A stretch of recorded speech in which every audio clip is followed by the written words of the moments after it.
Good evening, ladies and gentlemen. Today is Tuesday, January 4th.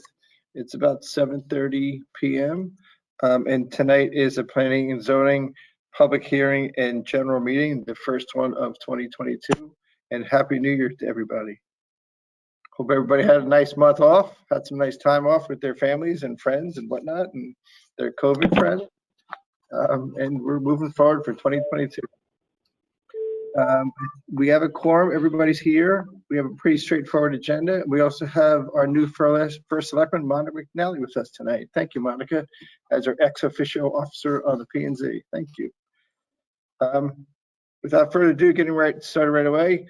Public hearing portion of the agenda, continuation of public hearing regarding proposed amendments to the Darien Zoning Regulations, COZR number 8-2021, amendments to business site plan application number 295, special permit application number 294, land filling and regrading application number 401, Noroton Heights Shopping Center, Inc., 346 Heights Road.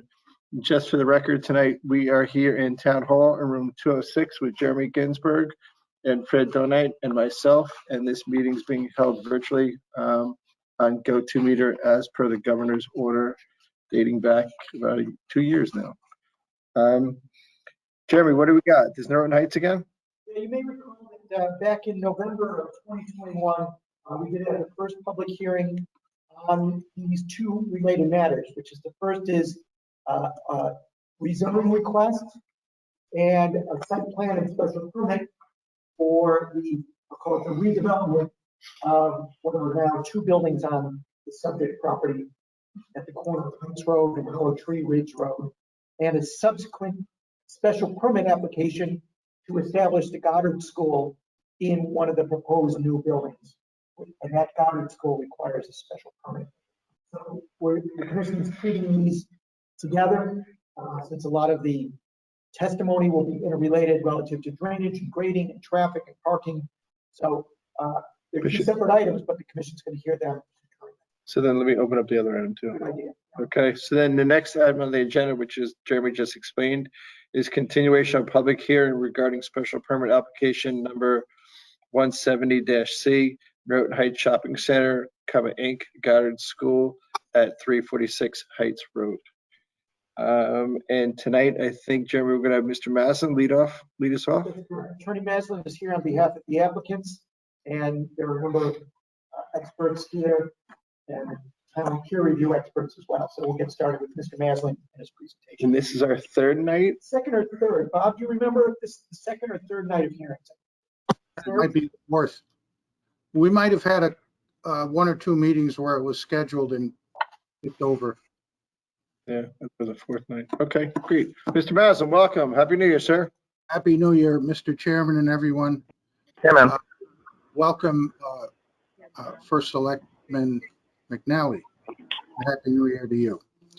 I represent the applicants in both of these applications, the Noroton Heights Shopping Center, Inc., and its new team, or not so new anymore, but the current team, and the Goddard School folks. And so let me run down roll call here. Greg Palmer is here. John and Joe Ficcaro are here. I see their names. Rob Pryor, PE, is the engineer for the project. Phil Cerrone and Eric Murray, the architects. Matt Pop, landscape architect. For Goddard, we have Ken and Kristen Bodenstein. I saw their names, so they're there. One of them just waved. What I thought I would do, Mr. Chairman, since you prefer to hear from the consultants rather than listen to me, is I have Rob Pryor and I'm sorry, Neil Olinsky should be here too. He's our traffic consultant. I didn't see his name here, but he might be on one of those call-in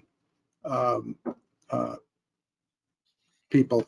Anyhow, what I thought we'd been down the road on this quite a bit. There was a substantial amount of interaction and updates and some design changes that resulted from comments from the commission, from the public, and from the peer reviewers. And I see both the peer reviewers are here tonight as well. So I thought, since we haven't had a full-blown engineer site plan presentation, I thought we'd start with Rob Pryor. And then when we're finished with Rob, he can answer commission questions. I assume that you'd want Tom Nelson, who is the peer reviewer, to speak up at that point, because we can keep focused on the site plan issues. And then Neil Olinsky on the traffic. And since we have a sign off from Michael Galante, who I didn't see him here, but oh, there he is. He's on the call as well. Then he would finish up, and then we have Matt Pop to talk about some of the landscaping. And then after all of that is done, I'll shift over to the Goddard side of this. So I think Kristen is going to do most of the talking.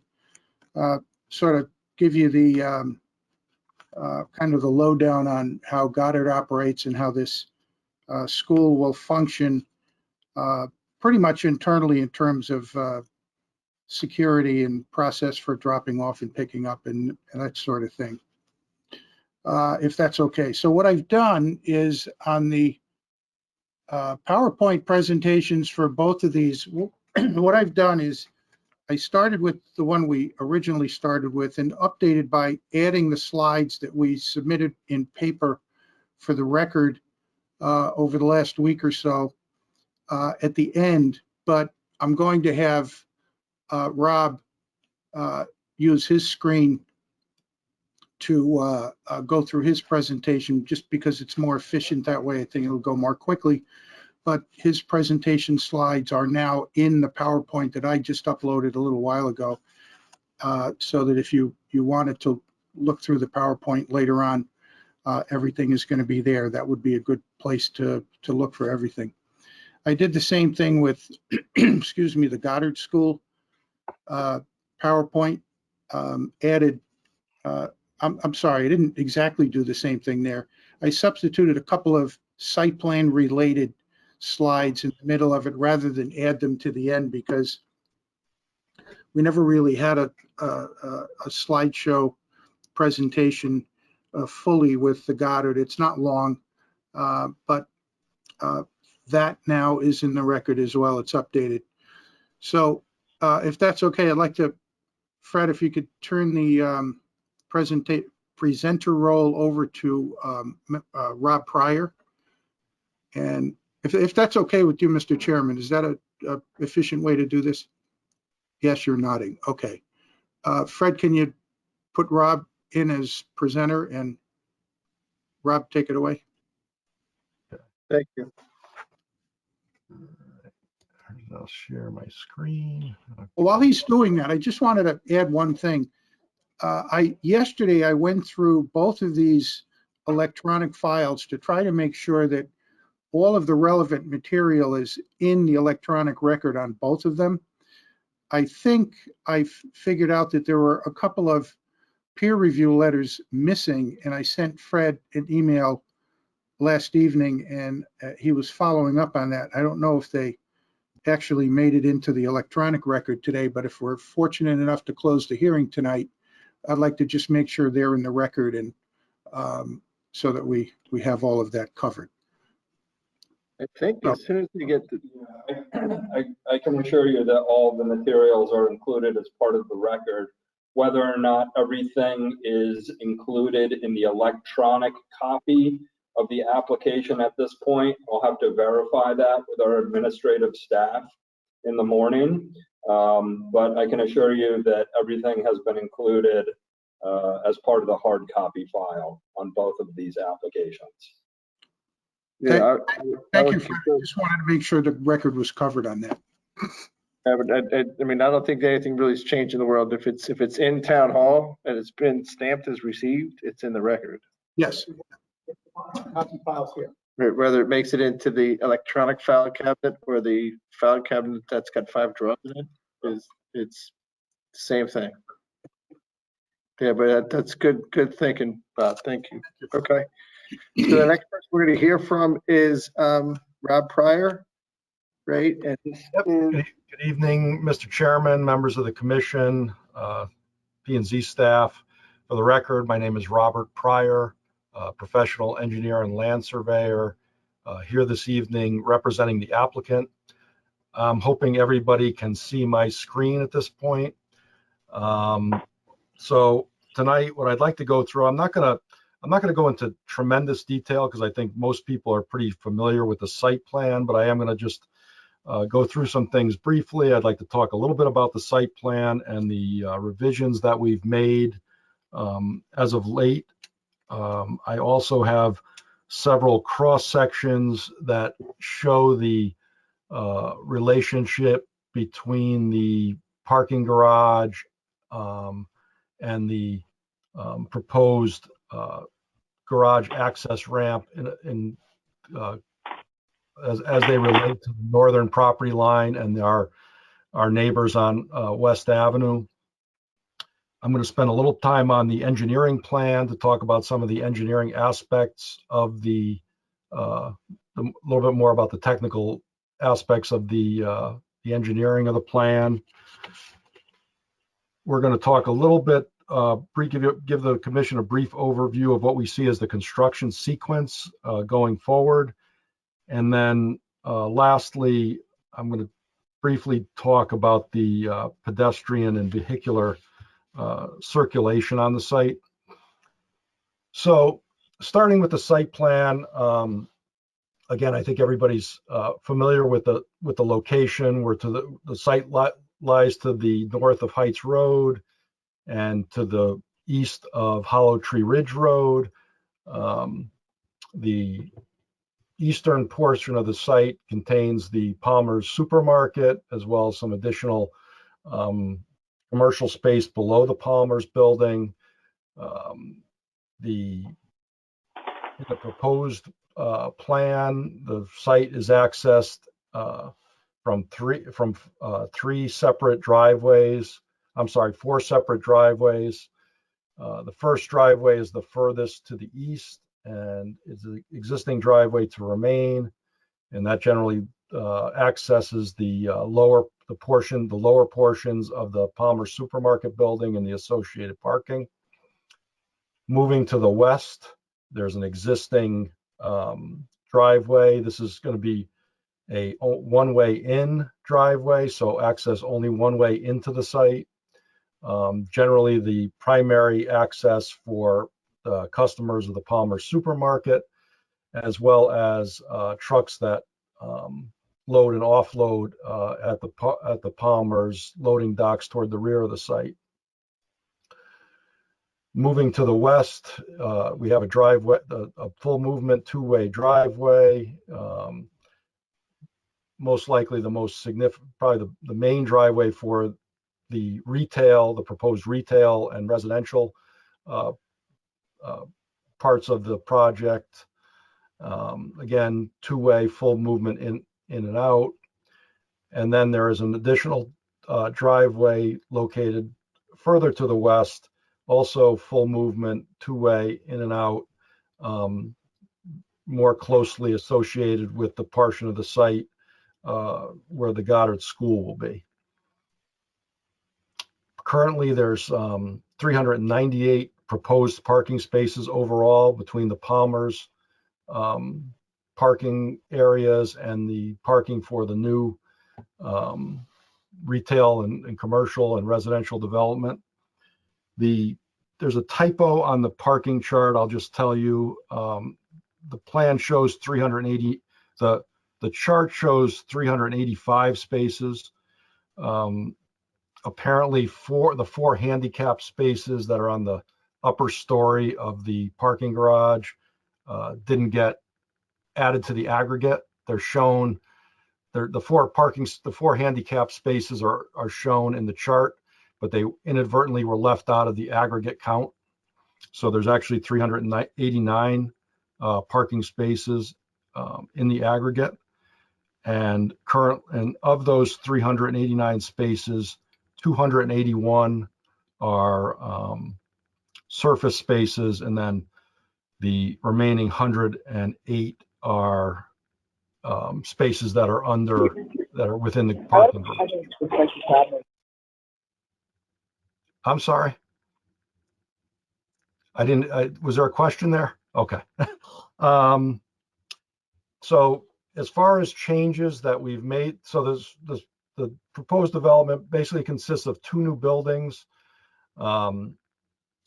There's essentially four footprints, but because these buildings are connected, code-wise, they're actually a single building, but you have building 1A and 1B connected. So this building on the western portion of the site, we'll call it building 1, is one building, and then building 2, which is building 2D and 2E, along with the parking garage and proposed residential units on the upper level of the parking garage, are comprise the second building. And again, there's 2 separate footprints, but they are connected across the driveway by a bridge, a portion of the building that spans over the proposed driveway and parking. There were several, as Bob had mentioned, there were several changes that came out of both comments from the commission, comments expressed from during the public hearing, and also comments expressed by peer reviewers. So we're looking at, so the 3 basic changes are that we relocated, if you recall, the previous proposal had the ramp accessing the parking garage on the west side of the parking garage. We heard concerns relating to congestion or potential congestion and vehicular conflicts with pedestrians that might occur at this intersection adjacent to the Goddard School.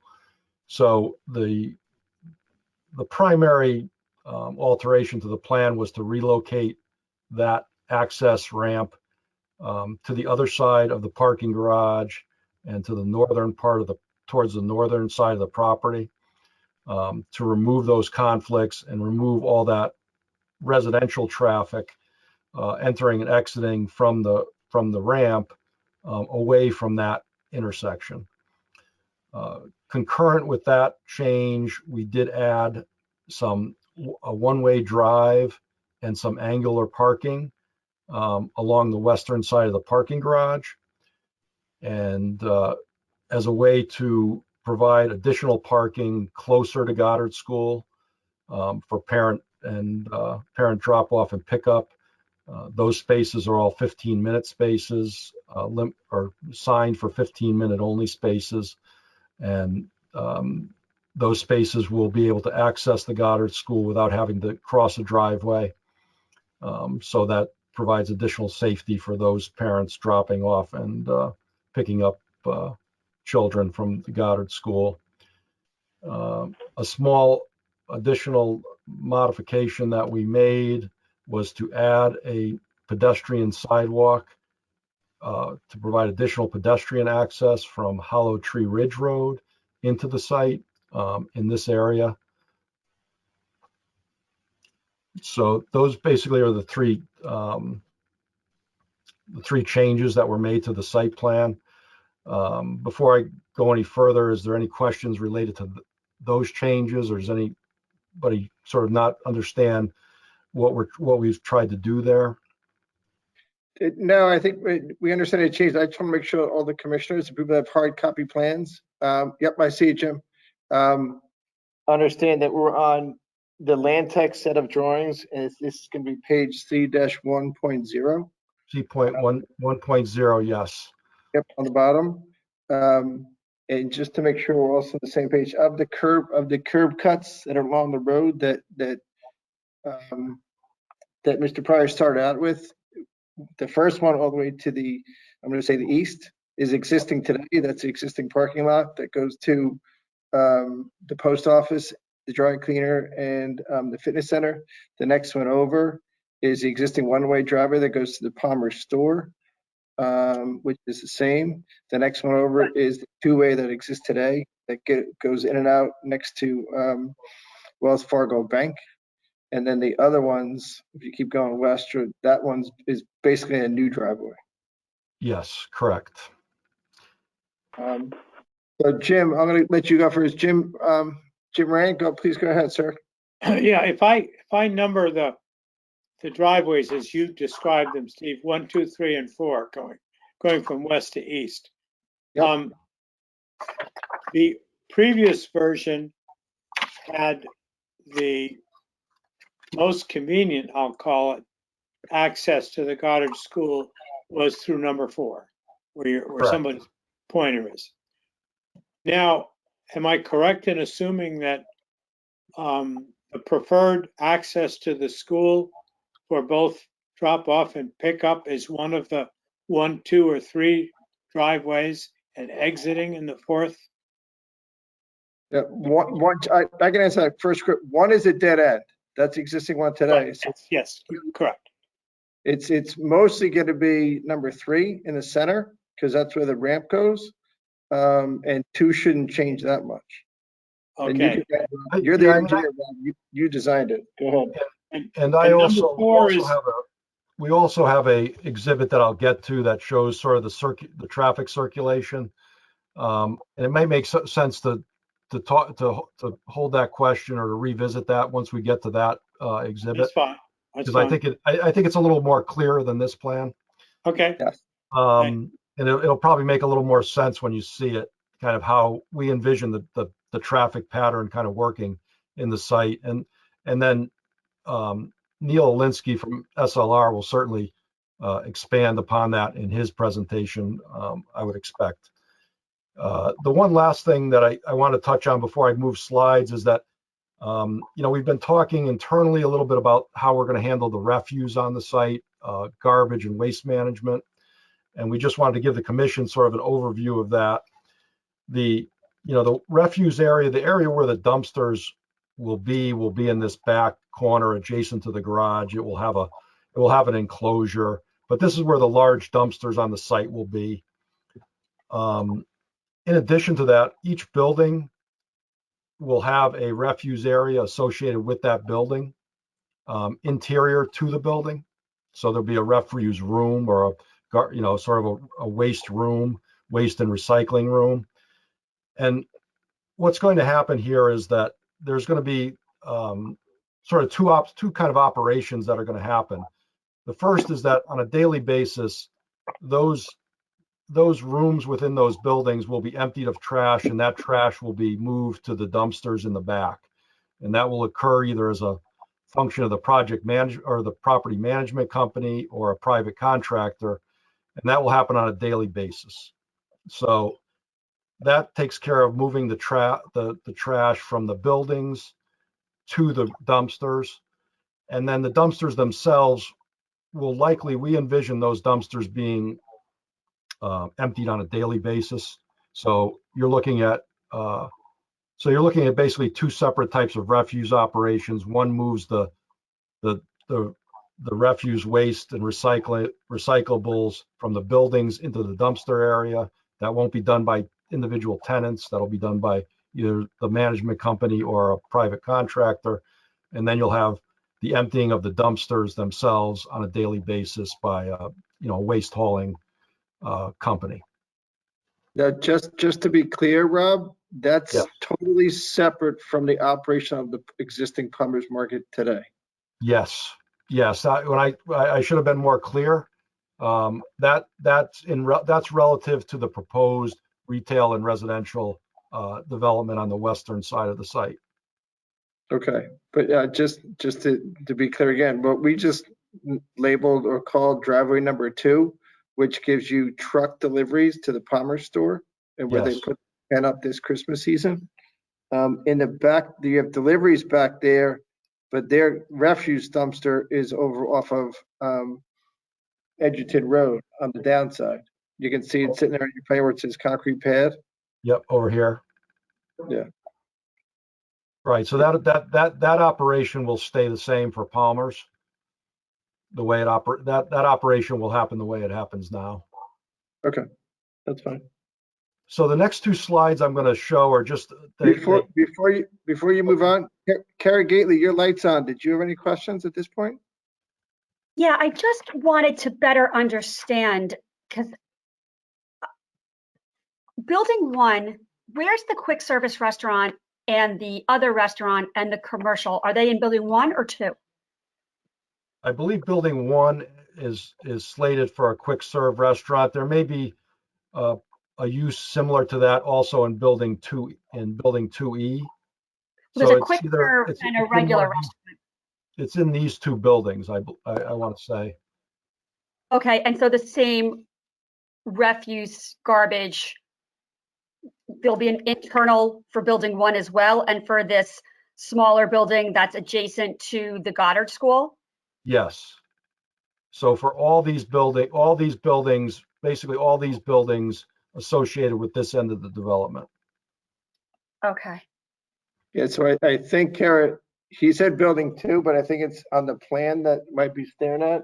It's labeled building 1B, which is on the fountain. See the fountain in the middle? That building Yeah. where his hand is right now is 1B.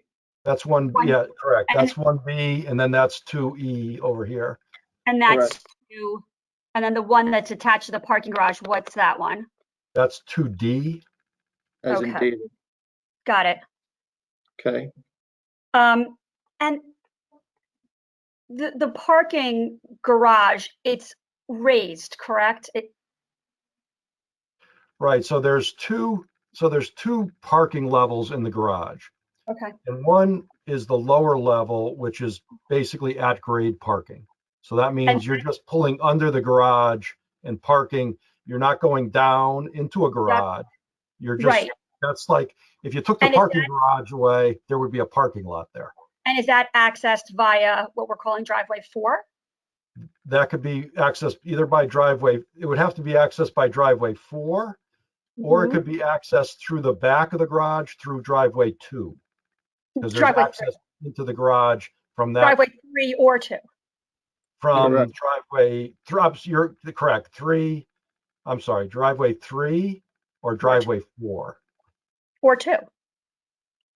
Yes. Yes, it could be accessed from driveway 2 as well, correct. Correct. Okay. You're going to And- see that on the plan that comes up later, Kara, too. But keep going. Okay, I just want to, because he brought up the parking. And so the 4 handicap spots that are on here, but were not added to the chart that you just spoke about earlier, that, instead of it being 385, it's 389. Right, so Those ones that are access card sort of restricted, for lack of a better word, on the upper level. yes, Yeah, I got it. yes, those 4 spaces are up on the upper level of the parking garage. Those, and they just inadvertently didn't get added to the aggregate count of parking on site. And so it's anticipated that those are for residents who may require handicap parking, yeah? Correct. Okay, thank you.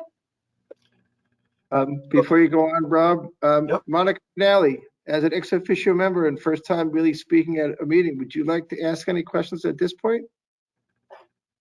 Or first selectman?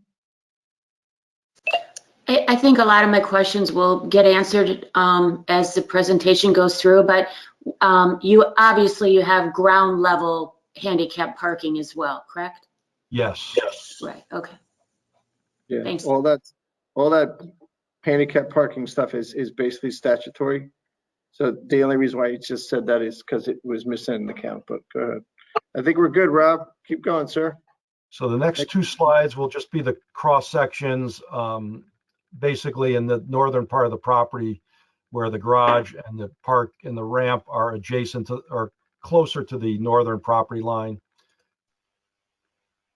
So the first is a cross section that we drew through, I think it's 295 West Avenue, and then down through the across the property line and across the, through the parking garage and through building 1B. And so the red line denotes where the cross section is. And then we'll kind of go down here and you can see what that cross section looks like. So here's the existing, just a representation of the house at 295 West Avenue. This is the existing grade as it exists today. You can see that the existing grade starts to slope down as you approach the property line, and then the existing grade continues to slope down as this dashed line. This is this sort of long and double dash line denotes where the property line is.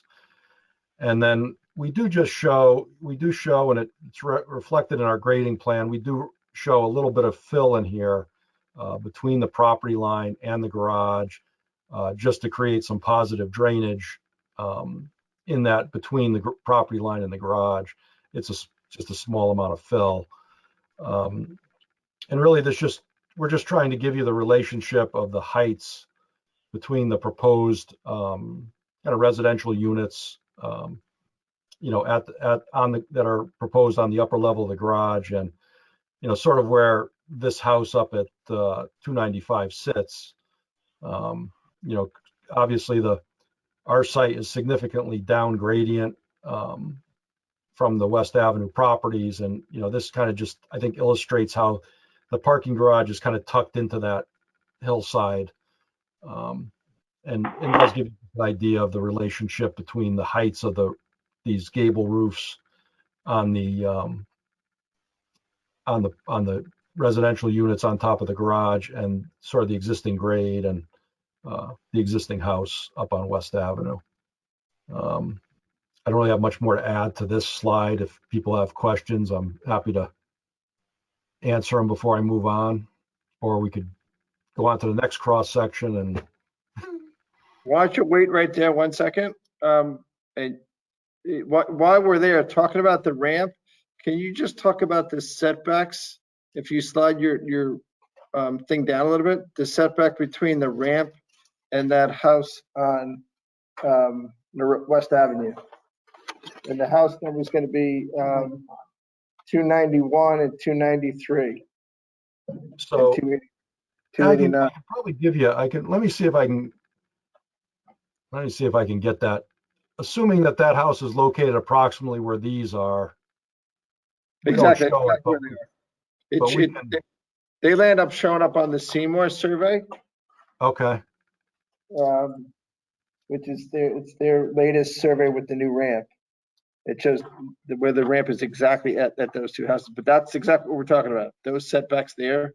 We just Yeah. saw an application I'm about, looking at the ramp being, I would say conservatively 75 feet away from the house. I'm concerned about how many feet away from the property line. Oh, I think this is, I want to say this is about 6 feet off. Is that legit? Well, as Steve said, we talked about, and I spoke to Bob Maslin about this a little bit, similar to the BMW situation, where the parking garage ramp was considered, was not considered part of the building. Bob, you and I spoke about this way before this was even being designed, is the commission's interpretation in that matter. I think we also spoke subsequent to that, Bob, a little bit about, as you dig into this existing slope, which has been there for many, many years, the care which, and maybe Rob, you can talk a little bit about this, the care which needs to be taken to make sure that you don't undermine the slope, and at the same time, you don't have to overdig to work on someone else's property. Can you guys talk a little bit about that? Sure. There's also just to interject, there's also a similar type ramp over behind Equinox that goes up against the gas station, If I could which is just, not a loading ramp. if I can just make two comments or a couple of thoughts. When this Go ahead. ramp originally proposed on the west side of the garage, it didn't count as part of the building because it was built up and it was treated as a driveway, but the existing surface had to be built up for that. where the ramp is proposed now, for the most part, is going to be cut into the existing grade. So there's no real amount of fill involved. It's all excavating out the side of the hill so you can put the ramp in. And that puts the ramp basically at or under the existing grade. And yes, Jeremy and I did speak about this a long time ago in the context of the ramp being on the west side of the building. And I don't really see any substantive difference from a zoning standpoint where the ramp is on this plan now. Bob, can I you just want to make sure we treat it the same as we treated the one at BMW and the one that's at Equinox. And yeah, I don't disagree with you, Bob. The one on the other side with the new 8 parking spaces, I think was more of a floating ramp versus It was up in the air. right. That's the right now Right. on top of existing dirt because you can see the contour line that you're building on top. That's right. I think Kara had something. Yeah, can you just, because I struggled a little bit with the BMW ramp. Not so much having an issue with the ramp existing or with rooftop parking necessarily, but with the treatment of a ramp for setback purposes. And I have the same concerns here, and more so because right with this new location, this ramp is abutting a residential property line, correct? It does. It's close to a property. I think what I'd like to do, if we want to talk about if we're talking about the ramp and the ramp is of concern, the next cross section I think illustrates it a little better. No, I don't have to. My concern is I think slightly different than I think what you're thinking. So maybe if I can just finish my question. So Bob, can you just talk me through again how we're interpreting these ramps for setback purposes, right? Because they're considered different than a ramp that would be constructed as at a residential home for wheelchair access. And I just, if you can like walk me through that, and I know the same issue came up at BMW and I was sort of just as annoying in that one. And this one, the same issue, right? So it's being defined a certain way so that not for the purpose of this, but by essence of how it's being interpreted or defined, the setback requirements are different. So can you just walk me through this so I can just put this one to bed for myself? I think the basis, and Jeremy, jump in if you Whoever can come up with something else that would help. Basically, the ramp is a driveway. Okay. And you could have a driveway close to a boundary. Okay. And So this one, and this one, okay. even more than the driveway on the west side of the garage, because this is cut into existing grade. Okay. I was involved in the BMW application. So I can't speak to that. No, I know that. I'm sorry, Bob. I shouldn't have. It's just and maybe they're very different because of the floating versus being dug, being constructed into grade, Right. which I think. Yeah, they're the same. Closer, I guess I can see how this is more like a driveway and less. I think where I struggle at times with this is we require the setback requirements for a wheelchair access ramp, which certainly for setbacks and for residential neighbors would be a less intense use and would have a less impact in terms of intensity to those neighbors than would a ramp. But this is a driveway, and I can see the difference because it's dug into grade for even though it's an upper level parking garage. So that's sort of my struggle with the setback issue, but I think you've answered it. And the floating versus digging into it makes it, to me, I can see the difference of how this is more closer to a driveway. And so the treatment of setback seems consistent. Thank you. Okay, and then Rob's slide that's up now illustrates this even more, because this is the one that actually has a piece of the ramp in it. Go ahead. Thank Right. you. So just like the last slide, the red line shows where the cross section's taken. And then if we come down here, it's, very similar. Here's the existing house at 289 West Avenue, existing grade. This orange line shows how the grade slopes into the site now. And, this depicts how, we're going to be notching that driveway, into that grade.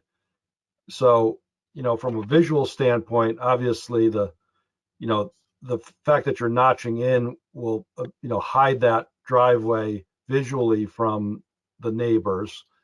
In addition, I think that, obviously any noise that would be associated with that, with the cars going up and down, is kind of going to get reflected by that retaining wall back into our site, as opposed to sort of moving up into the, into our neighbor's property. And, with, relative to the constructability of the wall. So, we show, we're showing very sort of schematically how that wall is.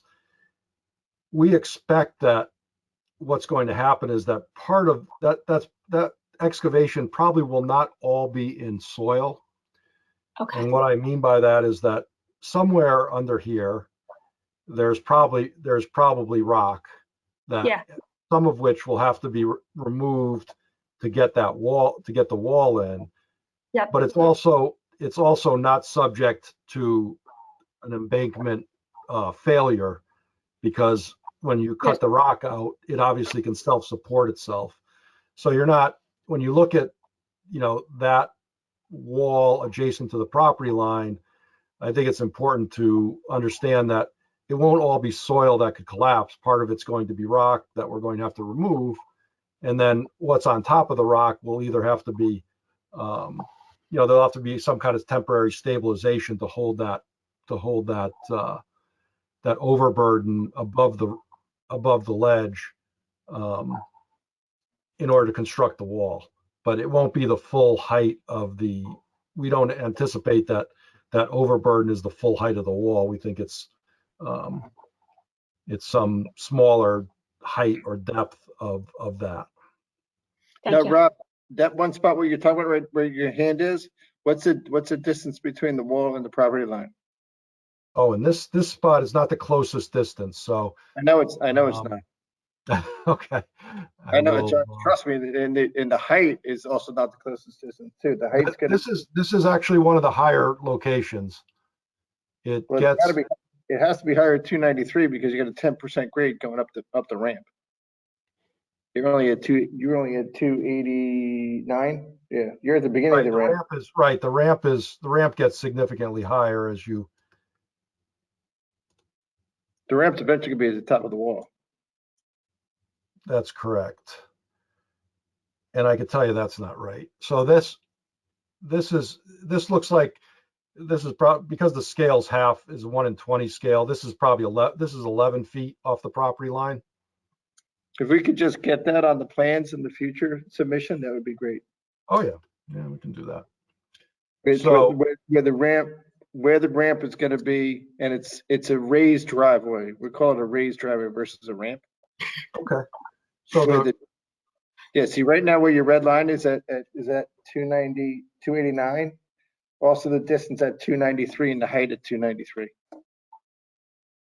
which is basically at the corner of the garage. Oh yeah, we're up here. Perfect. So up here where it's closest to the property line, the difference is about 12 feet. The wall, as the ramp goes down, down gradient, the wall gets higher as you get further away from the property line. Okay. And then down in this corner, it's probably almost as high as it gets. It's upwards of 20 feet. Get higher. Understood. I just want the choke point right there, right where your hand is right there. That's the choke point. That's the highest part of the ramp, and it's the closest to the neighbor. Yes.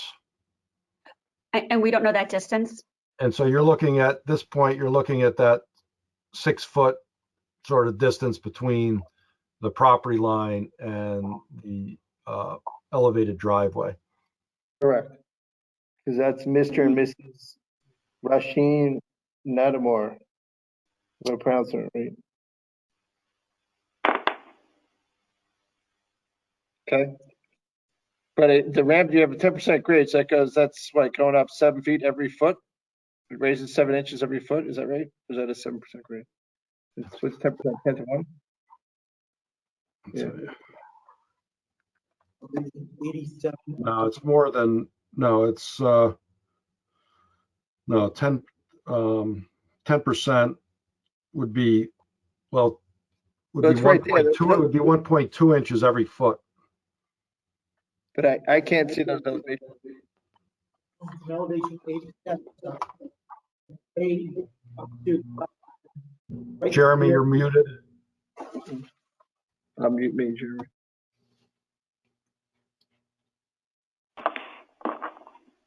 I'm sorry, Jeremy, I can't hear you.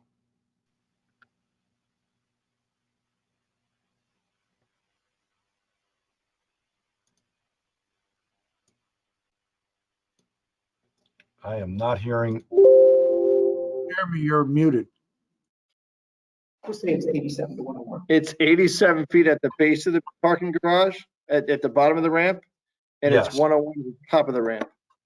Yes, that's correct. Can you say, I just missed that, it's 101 what at the top? 101 feet above sea grade. Right. So it raises, the distance is 101 minus 87, which is 14. Okay. Right, so the ramp goes up 14 feet in the air. Correct. If you could just put those distances on a subsequent, revision, that would be great. I wouldn't call it 14 feet in the air. That happens to be the change in grade, but remember, we're cutting Agreed. into. Yes, like I said, it's a raised driveway. It's not a ramp that's floating in the air. It's kind of a lower driveway, if Well, you it's will. not lower, I mean, it goes up to the second, like, this ramp goes from ground level, right? So you go in driveway 3, yes? Or Correct. 2. And then the ramp takes you directly up to not the ground floor level where you're in the covered garage, but you're still on ground level, but to the upper level, yeah? Correct. But it's also a two-way ramp. Correct. So it brings you up and down. On this one is G. So it's like a driveway on a elevated property. Like a property where it's one grade when you enter the driveway and it's another grade at the garage is however many feet higher. Yep. But we're saying, we're based upon the numbers I see in front of us, it's 14 feet. Okay. It's Thank difference you. in elevation. It goes up. It doesn't go down. It goes up. Yeah, the garage, I think the upper level of the garage is actually at 101.5. So it's actually, to be 100% correct, it's 14.5 feet. You made it even higher. So but I guess, I mean, it's kind of like any driveway that you would notch into an embankment. Yep. That's okay. I mean, I think. That's all right. I mean, the garage got to be 14 feet in the air because you have the fire truck underneath it. That's fine. Got it. Right. And Say we're that actually, again? What goes underneath it? we're Fire actually, truck. yeah, fire we're truck. actually starting several feet higher at the base. The garage elevation is around 84.5. So we start over here, we're able to, because we're at this location, we're able to start at 87. So the site is slightly higher over here, which is sort of an advantage for the ramp because it does allow us to flatten the ramp out a little bit. If you recall previously, the ramp coming up on this side was about 12%.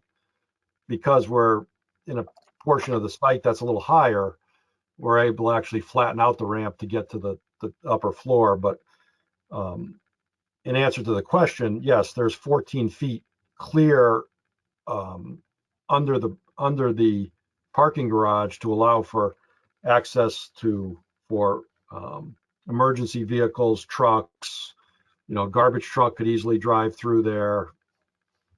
Any emergency vehicle, fire engine, they could all traverse under that garage.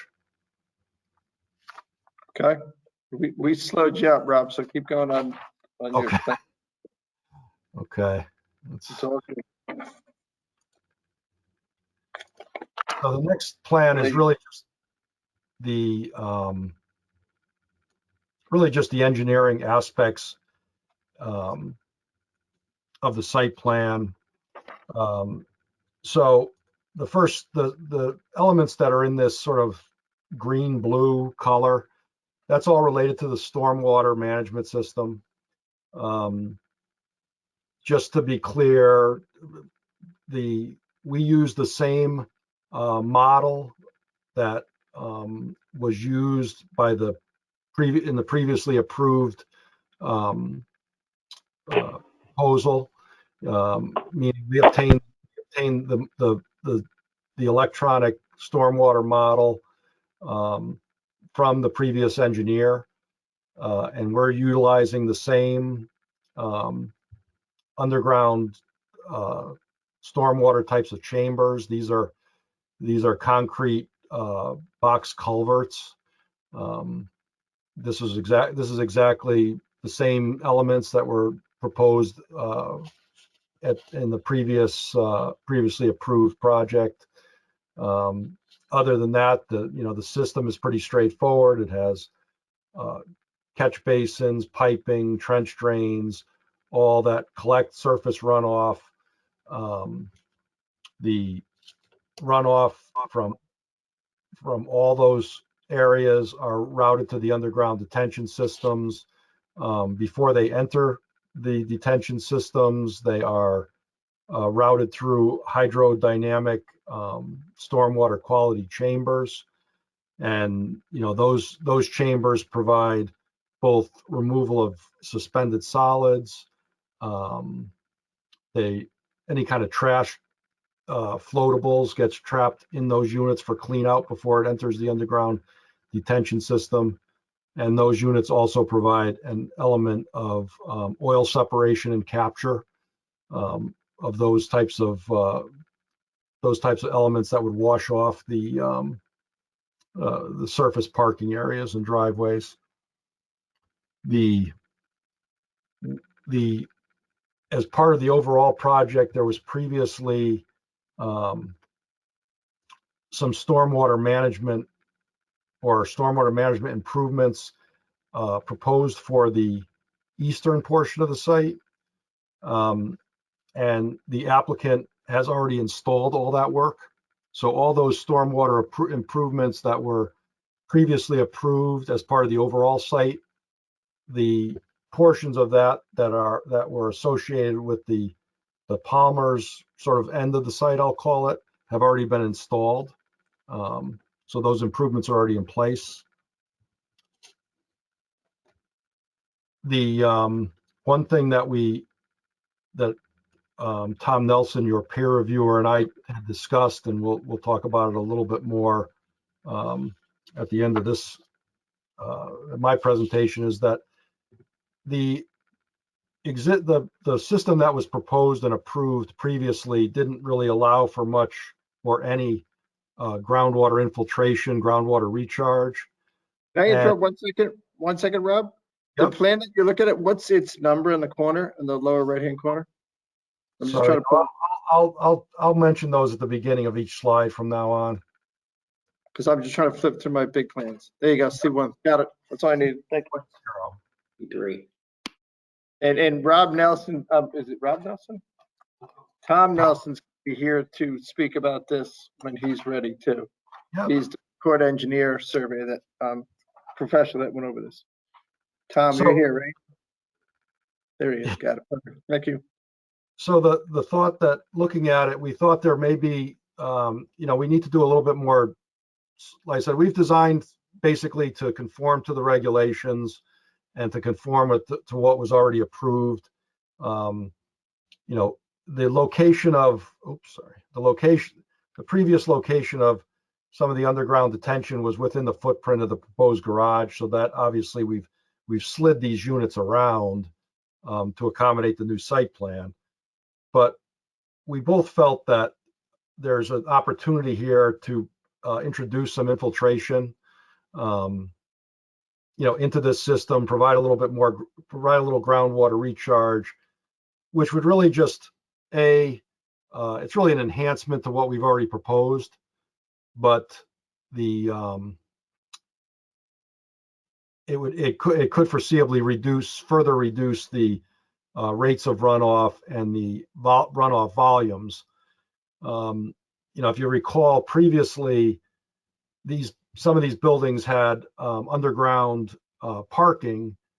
So I think there was a hesitation to do a lot of groundwater infiltration because it could have adverse effects on those sort of below grade parking areas. But now now that we don't have those, we have very limited amounts of basement areas, associated with these buildings now, or much reduced basement areas. We feel that infiltration is something that we're going to look at, and obviously that's something that would be incorporated into if we find that it's feasible, based on some additional soil testing that we can perform. Once the site demo occurs,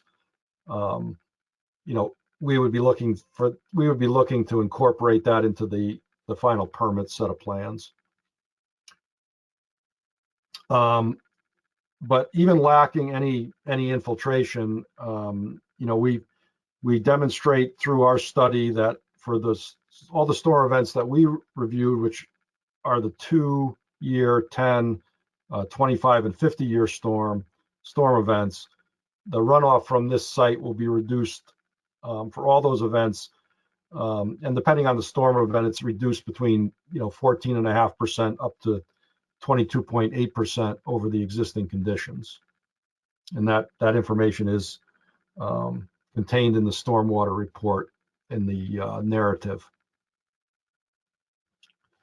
Thank you. And then just one other aspect of the new site plan compared to the previously approved site plan with regard to stormwater quality, and it's just kind of an inherent enhancement, is that between the two plans, this plan reduces the number of surface parking spaces by about 40. So the last plan that you looked at had additional surface, the last plan that you looked at, I think it might have been 2017 or 2018, had more surface parking than what we show. And the reduction in surface parking in itself, the result of that is that you get less pollutants, because the parking that's undercover is not subject to having the pollutants wash off and get into the stormwater system. So that's one of the recommendations that we also get from some of the advocacy groups out there too. And then the only other things that are shown on this plan, we do show with regard to the site utilities, we've highlighted the proposed site utilities on this plan. The electrical is shown in red. The sewer is shown in this lighter green. Gas is orange. And I think just really the takeaway with regard to the site utilities is that all the existing utilities required to service this site are available around the perimeter of the site, and we're not anticipating any no significant, if any, upgrades to existing utilities. We think that there's adequate, and the utility companies believe that there are adequate service available as it stands right now. So nor the utility companies are anticipating any types of upgrades to services outside of the site area to service the site. Okay. gonna- Before you move on this slide, I just want to check in with First Select McNally again. I know flooding is a big thing that's in her back pocket that she wants to make sure we cover. Do you have any questions on this, Monica, at this point? I do. On the overflow for the detention system, can you just walk through where that goes? Are there two outflows? So there's a single outflow. The detention systems are connected through one common outlet structure, and then that pipe is connects out to the street, sort of at the western end of the project to the existing drainage system in Heights Road. Okay, so there's one outlet for that complete system Yes. onto Heights. Okay. Okay, and then the drainage under the ramp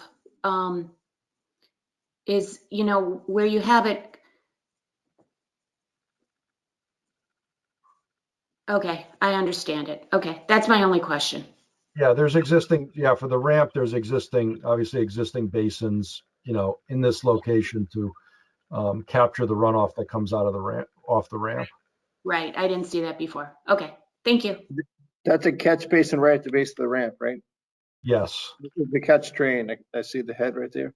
You just highlight it with your little hand. That'd be great. It should Yeah. be on the down. I think it's on the, what's the thing? It's on the down driveway. Yeah, there's a basin here, and then there's a basin here.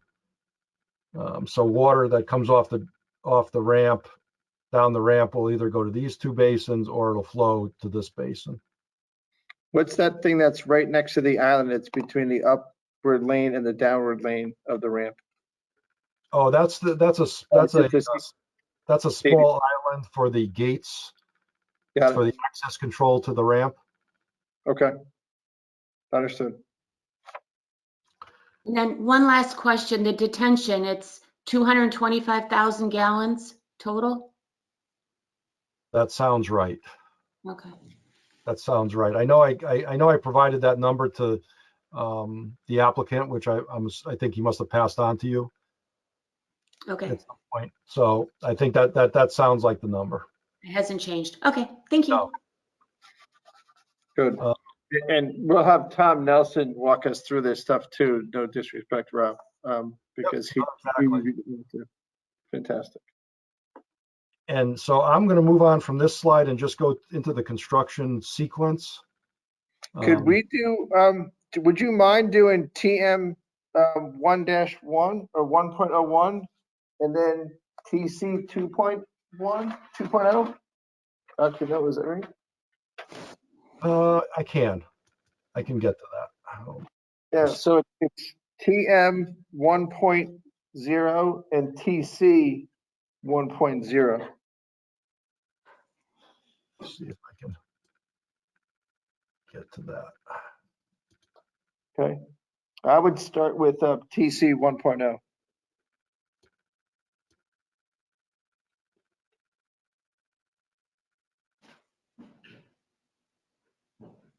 Yeah, hold on. Yeah.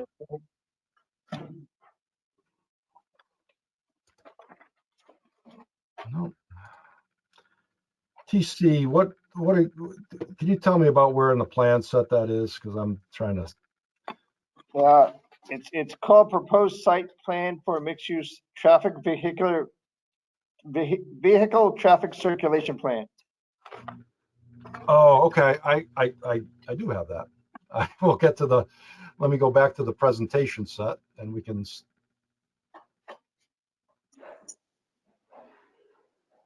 Bingo, got it. Okay. And then after that, we go TM 1.0. Okay. So this plan just kind of represents how we see the traffic circulation happening on the site, and green is essentially traffic entering the site, and brown is the tan or the orange, whatever you want to call it, is sort of where we see the traffic leaving the site. So clearly you have clearly in driveway number 1, you have just the traffic entering and exiting that one area. Driveway number 2, entrance only driveway. Obviously, cars coming in here can choose to park along this way, or they could circulate into these additional parking areas associated with the Palmer Supermarket. They also could follow along the rear of the site and then either either start to go down to leave the site or find parking spaces in this area for these retail stores on driveway number 3, or they could go straight sort of an east to west and enter the parking garage, and then circulate in the parking garage and find and find parking spaces in the parking garage. Or if they were interested in trying to use the angled spaces associated with Goddard School, they could also exit the garage and find spaces there.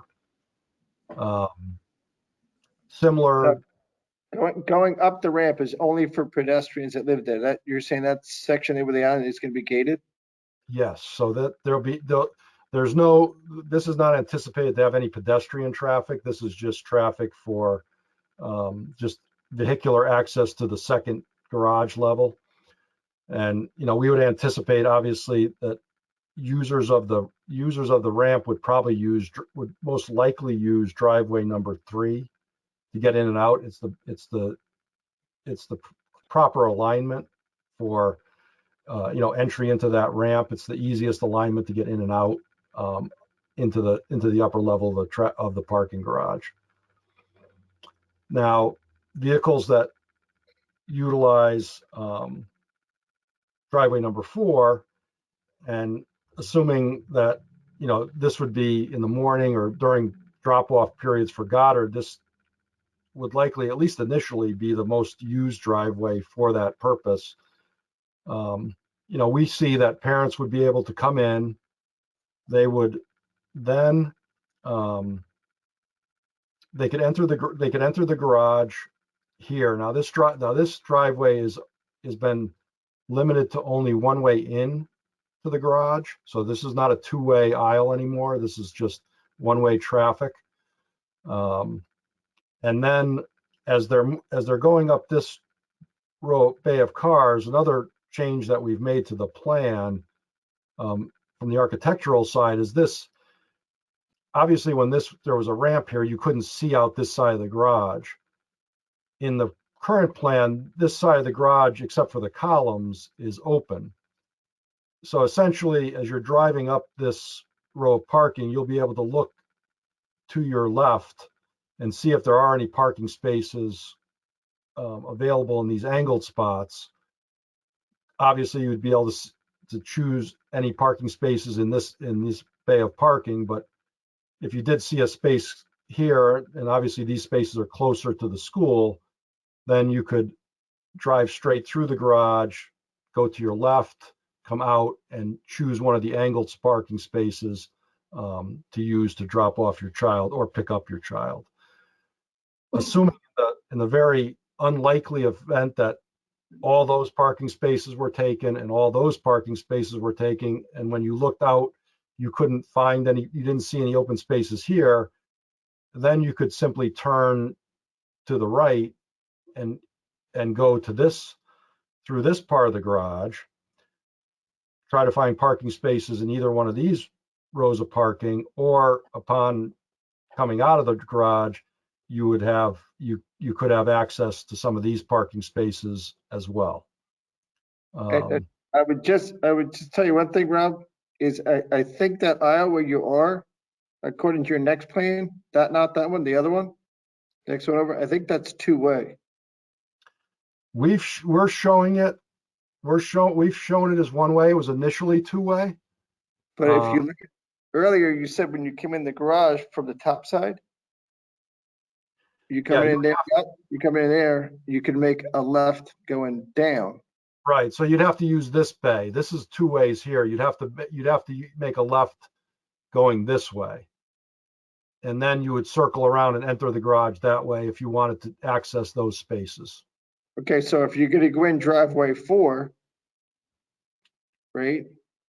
Right, you can either drive in the garage here, Okay, or you could drive in the garage over here. all right, then we'll look at, we're gonna look at that when we get to TM 101. Okay. Or whatever we- Gallant is to. That's fine, that's good. Are we set? Anybody Okay. Anybody have any questions on that one before it goes on to the next one? Or once you on to the next one, then we can ask the same together, which is TM Okay. 1.0.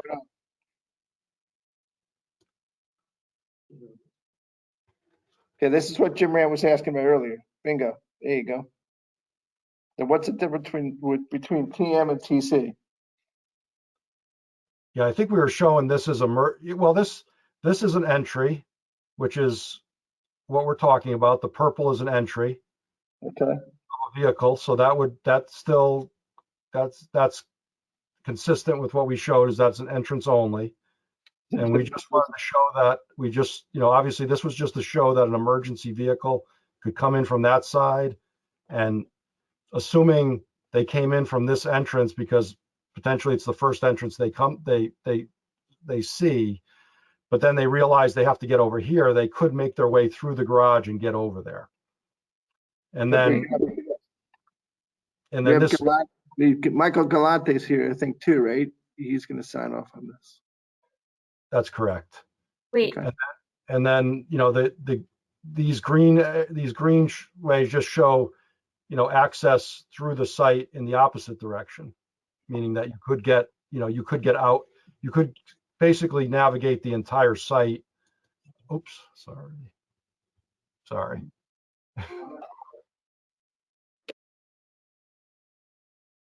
That you could access the whole site, basically from any driveway. And you could enter the site, from any driveway, and you could get through this site in any direction. And you could traverse the parking garage in any direction.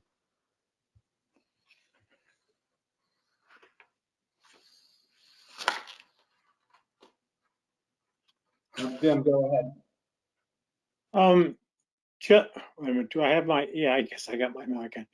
One last question about the ramp. There are gates indicated on the drawing. Is this to suggest that this is access limited? The second floor is access limited only to residents? That's correct. Okay, thank you. And I think the only other plan I wanted to talk about, well, actually, I wanted to go. I think I might as well. I'll go to the pedestrian circulation plan. Talk about that really quickly, and then I'm just gonna. And I just like to run through the construction sequence really quick, and then I think I'm all set for what I have prepared for tonight, if that's okay. Okay, sure. Just does any other commissioners or Ms. McNally have any questions on any of this circulation detail? Michael Galante will get into it also a little bit later. Okay, go ahead. You can go. Keep going, Rob. Thank you. So this plan is just similar to the vehicular circulation, but this is really the pedestrian circulation. And I think I think this plan kind of demonstrates a few key things. And one is that, there's good access, pedestrian access to the site.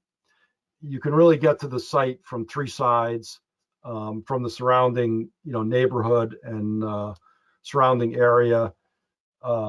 There's good access from this to and from this site to the train station, pedestrian access. Once you're in the site, you can essentially, once you're basically in the site, you can almost get to any other part of the site and have to cross a maximum of basically one driveway to do so.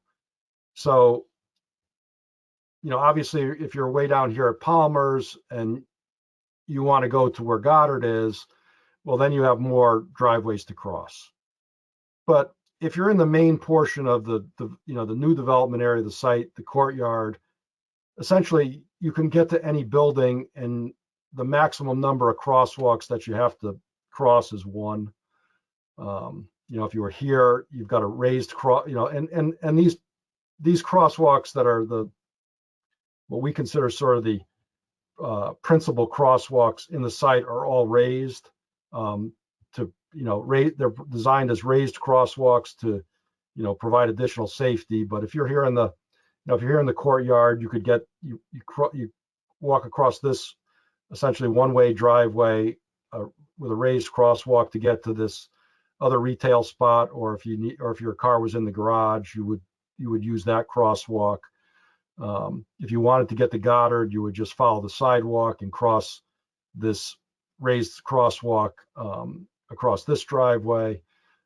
Actually, this whole intersection is raised to provide some traffic calming for this whole area, to make sure that there's, that obviously speeds and there's caution being used by drivers as they go through this intersection. But I just think it kind of demonstrates that you can get into this site from a lot of directions, and once you're in the site, I would say this site's pretty walkable. Obviously there's no steep grades here. The site itself is very flat, so it is a very walkable site.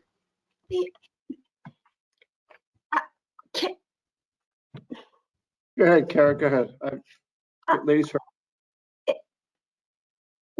It's hard for me to tell if this is really walkable despite, so these dotted aqua lines, those are sidewalks, yes? Or are they crosswalks? Yes. That's actual sidewalks Yes. in the middle of a parking lot. Well, this area, there's a sidewalk proposed through that island. Well, that's already there. That's not really a sidewalk, but okay. And Everywhere, where's the entrances? Where are the entrances to retail and the restaurants? if we go through if we go around each building, you can see the Oh yeah, it's really small. doors, Okay. and there's proposed doors, around the perimeter. Okay. Of these, But of the, but then so this driveway ramp thing, are these parking spots grade? And then how are these buildings connected? And where's the sidewalks? Are they under cover of this ramp or whatever this thing is that's connecting the two buildings? right. So this is a connection, a building connection that's elevated. So you're driving under that. It's And a building connection that's elevated. right. So this is Is it like a walkway or what is it? Oh no, there's residential units. It's a part of the upper levels. This So does it create like a tunnel kind of thing? Like a well, tunnel? I wouldn't say that because it's so wide, but you're driving under that portion of the building. So And so you're driving and walking. under And that so portion of the building. These entrances to these storefronts are not, they're under apartments. That's correct. Yep. I would say that's true. So they face then covered angled parking. Correct. And then there's a sidewalk. Right. And this is all sidewalk between the parking and the building. But that's all covered, so it's not visible. Right. Because we have to represent the building kind of. So it's kind of a graphical, Hard time, a like, little bit of a graphical thing. We probably could have shaded those bridges, those overhead connections a Hey, little Rob, better. Rob, Yep. can you go to C 6.0 and 6.1? Okay. And I also want to ask about the sidewalk coming from Hollow Tree and where that access point is on Hollow Tree. Bingo, there you go. See the bottom, Kara, is the bridge, the cutaway? I can't see it on this. There you go. That's it. Right, so these stores and all this stuff is like covered. Right. So your entries into those stores are through, that wall, and your parking is out here. Your angled parking is out here. And then Right, your so as driveway's you right- drive through and driveway's walk right- through, there's right. also angled parking. Right. Your driveway's right in the middle there, and then you have the angled parking before you get to these columns. Those are buildings, you're looking at buildings 2E and 2D. Correct. Which are connected by 2E and 2D. Exactly. Right, which is up here. Can we go back to the sidewalk one? Because I did want to ask about where the sidewalk comes in from Hollow Tree. There you go, bingo. Okay, thanks. So so there's a reinforced fence here. And so where on Hollow Tree are we here? So, Right now, if you go over that Hollow Tree right now, Kara, the brand new sidewalk that the town just built just stops. Right there, On that Hollow point. Tree at the middle school? If you go, you're gonna go a block down. Yeah, The town put in brand new sidewalks. The brand new sidewalks goes in front of those two houses right there. The first house you see, well, there were sidewalks there before, yeah. yeah, that house right there, that's the vacant lot with the red pickup truck that sits in it. And the next one up is the dilapidated house that is That's my house. Yeah, let's not count, yeah. right. Yep, So that sidewalk ends right there where the aquamarine once picks up. so this is where the old liquor store was. Correct.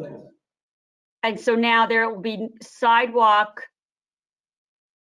It ends with the town sidewalk and then it goes And then into the there'll be shopping center. sidewalk that will go from that location to the corner of Heights Road. yes. There's sidewalk there now. It exists today, but it's black asphalt because the town didn't do anything there. The town ended at the town property line because we knew that Palmer's were gonna do this. So it ends, but right now it's the brand new concrete sidewalk ends right there. Yeah, And it goes asphalt from there to the corner. That sidewalk exists today, but it's black asphalt. right. I know. Kids walk on a yeah. Yep. Okay. And then there'll be a cutaway here and then a sidewalk added here around the perimeter of the Goddard School playground. Yes. Okay. And then it goes in front of the playground into the entrance Right. or into the parking garage or into then like the fountain kind of shopping. Or you could crosswalk here. You could cross here and then walk toward the Okay. central plaza. And then can we just go to Heights Road? Because I know there's currently no sidewalk there at the location. Move further west. Yeah. So there'll be sidewalk here now from that crosswalk at Hollow Tree down because there currently is not sidewalk there now. Right. There's going to be sidewalk continuous along the site frontage Okay. out to here Where does it end? at the Palmer's at this new driveway, this one-way driveway at the That's not driveway. new. Is that the That's not- driveway? Yeah. That's not new. That's existing. Okay, so there'll be sidewalk all the way here and all the way around to Edgerton? No. well, That's where my question's gonna come in. Okay. I'm just trying to follow the aqua lines to see where the sidewalk's going to end. Well, it's where the cursor is now, which is the existing parking lot for the post office and the dynamic fitness and Yep. this is where you have to tell us, Rob, are you building new sidewalks there? And then your property line ends at that corner because it goes to the black lot? My question is, there's 116 apartments that are at the federal site, which is across the street, across Edgerton. And I bet you they're gonna have kids. And I want to see if there's any safe way for those kids to walk There's no from sidewalk there now. federal to the edge, to the Goddard School. So Yeah, I if mean, you- Shopping and retail, It's mean, a I don't- crosswalk up there. but there's no sidewalk. Oh, no, there it is. the sidewalk Yeah. here, I know. And then there's a crosswalk and the sidewalks on the other side of Edgerton. And in here, it's strange because some of this is like. There's no sidewalk there. there's no sidewalk there today. There's nothing. Yes, there is. I think At there is. the Citibank. Or am I Yeah, going- Thank you. No, Citibank's is 2 blocks down, Jim. Okay, sorry. That's This is okay. like Vivala, yeah. There's right there where your cursor is, there's 3 huge trees that have like, 2 foot or 3 foot wide trunks. There's no sidewalk there. There's no sidewalk. So unless you're proposing to build a sidewalk, Yeah, that which is not, aqua line which has is, to come off. which is not your property. That'd be then great. Yeah, well, There's also no sidewalk right there where your cursor is now. I think it's less expensive for me and the applicant to just erase the line. Yeah, but we still gotta get the kids from Federal to Goddard School. Yeah, but Well- all joking aside, like increasing pedestrian safety and walkability is in our town plan of conservation and development. And that is a highly walked area from the middle school and the high school. And it's a populated area with a lot of families, young families, empty nester families. I used to live over there on Ridgely Street. I know for a fact pedestrians have been killed on West Avenue. So the sidewalk issue is really, really, really important. Right, And but that, so the accuracy, I would also say to you that, I mean, people on Edgerton could come down West Avenue and enter the site that way. I'm not disagreeing. I'm just saying our plan, our town plan of conservation development, one of our key, goals and objectives is increasing walkability, pedestrian safety, especially with transit-oriented, mixed use development sites, which this is. And so I'm not saying you guys have to, create sidewalks throughout town, but if you're going to purport to have them on your site plans, it needs to be accurate because this is an important issue. Yeah, no, I agree. Well, we can show that there's not access there. I can tell you that everybody walks there. It's right. clear. And I can tell you it's dangerous. Yeah, Well, I part of think this, Like, don't say that there's pedestrian access here and there's not. part of this is where the town of Darien comes in our sidewalk plan, and I mean, the Darien's is built Agree, but we can't yards have and yards and the yards of public miles of sidewalks.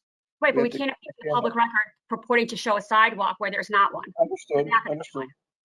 Understood. It doesn't, the plan should not say, what you have to do, Rob, is say new sidewalk versus existing sidewalk. yeah, I'm happy to do that. I think, yeah, the intent is that from observation, that's where people walk. I can tell you that people walk there. People walk Agreed. where- Oh, 100% Yeah, agree. That's how pedestrians access that roadway. I think the key I here, don't think that, I mean, I've lived there and I can also tell you where they access it is through the stairs coming down behind Palmer's, and there's a pedestrian, path with stairs down into this parking lot. down And it's a here. safer way to access it, and that's how most people access it, actually. Can I just mention something while I've listened to the conversation? I went on to Let Google. Jeremy go first. Let Jeremy go first. Oh, all right, go ahead. Go ahead, Jeremy. I think the key here is we need a clear plan on what will be built and what won't be built. And I think, Bob, you'd agree with me on that in terms of if something gets approved, what is the commission approving? So if it's clear on the plan, that's all I ask, because inevitably Fred and I will be the guys that say, this is on the plan, you have to build it. I agree with that. I would also say that, just not for nothing, but you've already approved no sidewalks there. It's a whole new application. It's a new plan, it's a new application. Welcome, go home now, if you want to build that plan, but you're here tonight to build a different plan. Can I just say something? Of course. Thank you. I'm looking at the aerial photograph while I'm listening to the conversation, and I went on Street View. From Edgerton heading west, what you have is a sidewalk that goes around the corner, and then there's a series of driveways. And it's the series of driveways that I think leaves the impression that there's no sidewalk. What you have are little islands that you could step up on, but it's just the series of curb cuts.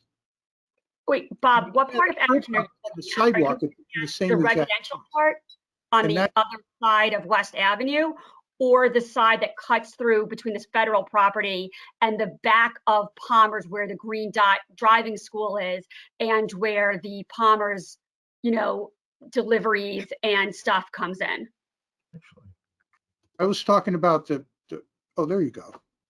No, Bob, we're not debating that, but Oh, no. I'm there on Sundays all the time. I'm there on Sundays all the time, and I see all the people that are pushing strollers and walking down, navigating those curb cuts, and it goes up, down, you go around I trees, agree. I inside agree. trees. We're trying to make the town better and more walkable. Sure. So to the extent that you can build new sidewalks, which you're gonna build in front of Wells Fargo Bank, going all the way to the edge of Palmer's entrance. And then if you're gonna do it again, that goes from Palmer's entrance to the wall where it starts at Epi Computers in front of where the post office driveway is, that's going in and out. That's a huge help. Yeah. It's the town has to help too in putting other, sidewalks in front of Epi Computer and the Christian Science Reading Room, whatever that building is there in the corner. But it right now, it's a landmine. Right. And We're you just can't, trying to make it better. And I'm trying to get to be able to have kids that are living inside Federal, that there's 116 apartments there that can walk to the Goddard School with strollers, with backpacks, and with a briefcase, and not go up and down curb cuts. right. So we can agree that there's a sidewalk here, and there's a sidewalk all the way to here. Where? All the way to where? I can't see your. Corner, there is a sidewalk. There's something that functions as sidewalk. Well, no, I'll tell you what, let's look at the street view. I'm asking- Physically, because I have. Yes, There it is. Bingo. There's the sidewalk, there's the sidewalk all the way to that curb and now cut. go back in front of the Palmer's development. Yep, let's go down. So now you have a curb cut, obviously a wide curb cut. No Yep. side. So here's the spot, I guess, that we're talking about. All Yeah. that stuff. Yep.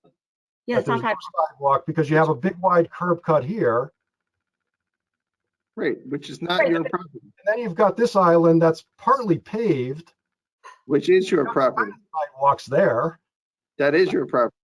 Yeah, right. That's what I'm saying. So I guess we're talking about this island.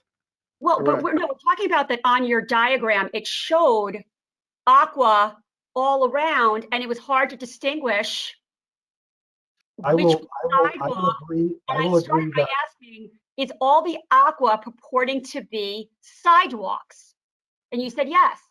no, So that I'm just what I trying said was that that's how people get to the site. No, but I asked specifically about sidewalks, because I want to understand what the plans are showing. Oh, I misunderstood. I apologize. I misunderstood you. I Okay. thought when we were talking about that. I thought you meant inside the site. I did, and then so I was asking, does the aqua lines, right? Because on other diagrams that you have, orange is one direction, green is another. It's very clear, and the colors mean something. So I had asked the aqua lines, and it's helpful to understand because it's in our town plan of conservation and development, walkability, increasing walkability and pedestrian safety. And so I wanted to understand the aqua lines. Are they just, anticipated pedestrian flow, or are they sidewalks? I would say they're a combination of both. I would say that based on Clarity on that. this area, I think that if somebody walks down here on a sidewalk and then walks across the driveway, they likely walk across that island, and then they continue to where there is sidewalks, which is where we saw the blacktop sidewalks on our property. This is really the gap right here. I know, but now I'm wondering, like, right, the other lines in here, do they actually have sidewalks? Well, Or is it just pedestrians walking through parking spots? no, I mean, this, That's what I want to understand. What you're gonna do, Rob, is just what Jeremy asked a minute ago. Just gonna say new sidewalks versus old sidewalks. What you're gonna build, what you're not gonna build. Or something. It's there's no debate on what you're building on the west side of the site and in the center of the site. The debate comes from what we're affectionately called driveway 3 going to driveway 1. Okay, right. So what we're saying is that everything to the west of driveway 2 that we're showing as sidewalks is constructed sidewalks. right now I'm asking for also to get you to driveway 1. And so what we're saying is, let's see, we'll get back to Are the, these model blocks? Yeah, these are model blocks too. Hi, this is Greg Palmer. They're all new sidewalks all the way down to the entrance 2 that you guys are looking at. Thanks, Craig. And So- you can see the dashed lines in this aerial view that are on the paved property. Those are left as unmarked to keep a pathway clear, because there is a little piece of concrete right where that line just went by those 2 silver cars. There's an existing sidewalk there too. Oh, yeah. So those are all left open to create a sidewalk space in the parking area. That's And why that- those are dashed open. Thank you. and then we're starting new sidewalks over here, Correct, all the way down. all You the can way see the down. side path go right through the side, Yep. existing sidewalk goes right through the entrance of Palmer's. Oh, yeah. Look at that. See it? Yep. Thank you. Thank you You're very very much. welcome. Greg, are you That- putting- And that's, I mean, Jeremy, I think articulated And, better than I. and that's Bob Maslin on his motorcycle. Just kidding. So are we putting sidewalks in front of the entrance, the new model block sidewalks in front of the entrance to the post office? Yes or no? There'll be not that I'm aware of, there's no space to really put them there, because you only have that little dashed island at the very bottom at the west side of the lower parking lot. So where So no. where the painted cross hatching is, we're not doing anything there. No, only to the west side of the Palmer's entrance. Got it. So it picks up right there where his hand is. Correct. Okay. Greg, are you replacing the asphalt with concrete? Those 2 little spots? I don't understand the question. Right here? Yep. Yes. Not that I'm aware of. That's we just repaved that parking lot 2 years ago. So Can you replace those with concrete? it can be brought up in discussion. That would be greatly appreciated if you replace those with concrete.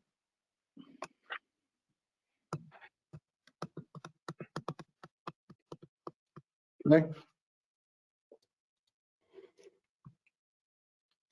All right, Rob, what else, sir? Okay.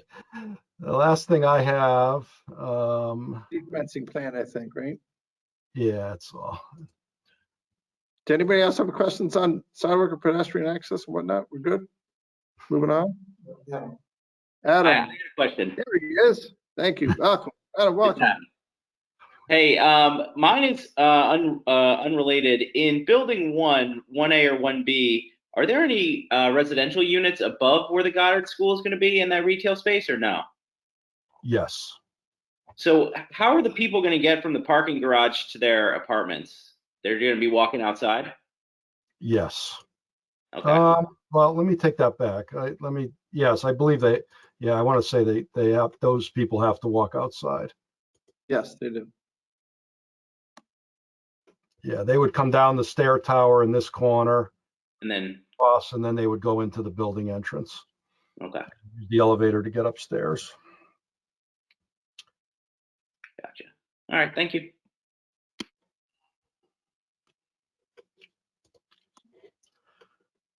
So as far as buildings, as far as construction sequence, this is sort of schematic in nature, but we just wanted to give everybody an idea how the site would be built out. It's not really a phasing plan. This is really one phase. It's all going to get built at one time. But it will be done in a sequence to allow for the construction. So the first step, is to, essentially barricade off the development site, demo the various buildings, and then remove all the surface pavement, sidewalks, that kind of stuff. Any utilities that have to be abandoned at this point, they would be abandoned, capped, removed, what have you.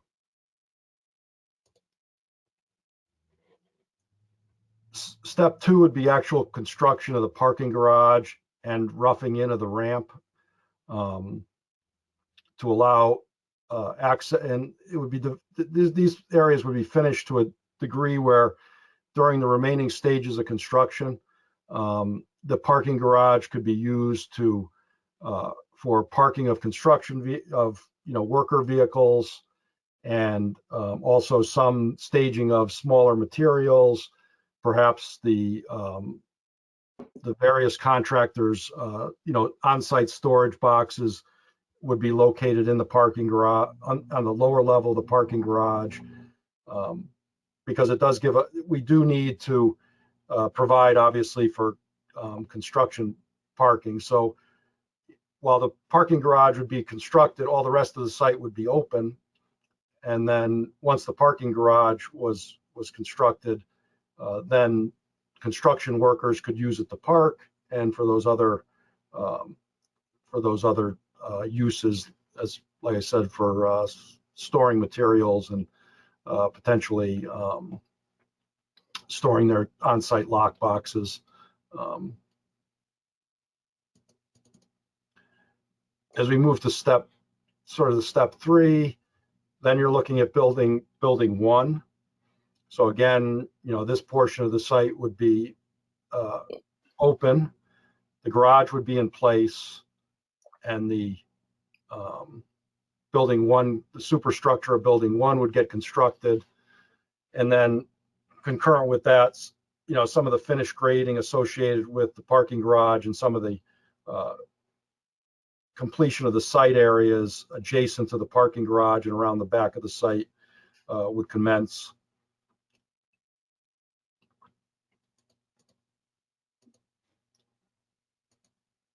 Okay. And then step 4 would be the construction of building 2.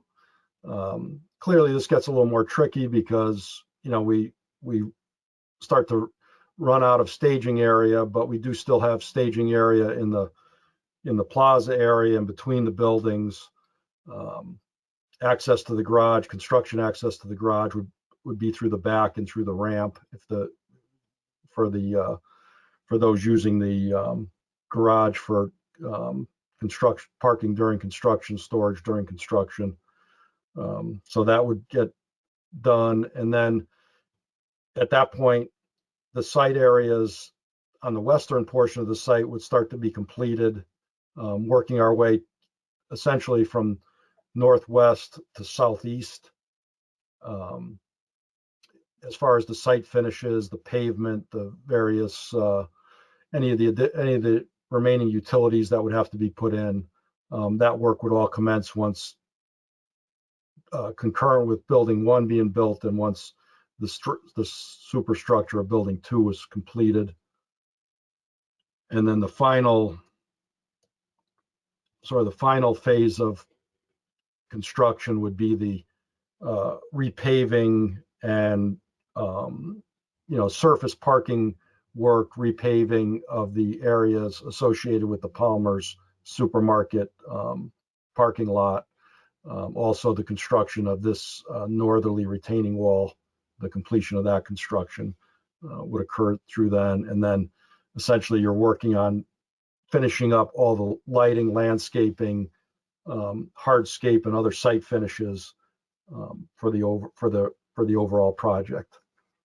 And that's kind of the sort of the real quick and schematic or thoughts on how the construction sequence would go. That sequence, based on discussions, internal discussions and discussions with general contractors, the duration, you're looking at about a 2-year duration from start to finish. Obviously, depending on what conditions we're dealing with at that time, vis-a-vis materials, labor, et cetera. I think that's all I have. Thank you, sir. Appreciate that. Any commissioners have any questions at this point? I think the next people we're going to listen or ask to speak is going to be Tom Nelson from Accord Engineering, followed up by Michael Galante from Hennessy and Hanover. Commissioners, questions? Jim Rand, anything open? No, not for me, thanks. Hey, Carrie, you said okay? Just a minor, it's a minor point, but it's a very important point to a lot of people in town. The construction area will be fenced and have some sort of coverage, like covering, like, you know. Yeah, I think they call that a scrim. It's they add something to, they add an opaque or semi-opaque covering to the construction fencing along the perimeter. Yes. Yeah, we'd be happy to. Thank you. To do that. I think that would make a lot of people very. That would go a long way. Thank you. Carrie, just so you know, us here in Town Hall just missed everything that you just said. We timed I out asked for it. about sort of the construction fencing that has screening. Oh, got it. Thank you. Along the whole perimeter. Great. Okay, cool. Adam, you there? Anything? Great. George Riley, sir. Just a quick item, looking at the pedestrian path. There seems to be skirting the issue of what folks among the 8 angled parking for those who would be delivering children to the Goddard School. The first 4 nearest the school, looks like you could easily walk in front of your cars and walk to the school. The other 4, though, doesn't indicate a pathway, and I would not want, well, I would encourage that they want to walk in front of their cars and not in the driveway itself. I hope there's enough room in front of those 4 parking spaces that parents and kids can walk in front of their cars instead of down through the parking lot. So that's just, yeah, putting some kind of sidewalk walking path right there. Something to encourage them to use that, yeah, rather than the. I think that could be, I'm sure that could be accommodated. I note it because it looks very tight to the boundary, so I hope they can. So when Adam takes his kid out of his car and he parks in that first spot right there, he can walk in front of the car. Yeah. Do not walk in the driveway, Adam. No. I think I'm sure we could accommodate that. There's a little bit of a grade change there, but this retaining wall it's like an 18-inch high retaining wall. It's not a tall retaining wall. So I'm sure we could accommodate a sidewalk at that location. Okay. Just a concern I thought I'd throw out there. Thanks. Thank you. I also want to check in with Monica McNally, our first selectman. But she's on my screen. She is red or blue or gray. Let me see if Monica has a question. Are you okay? Yes, just came back on. Okay, fantastic. Yeah. Mrs. McNally, would you like to ask any question before we move on to our peer consultants?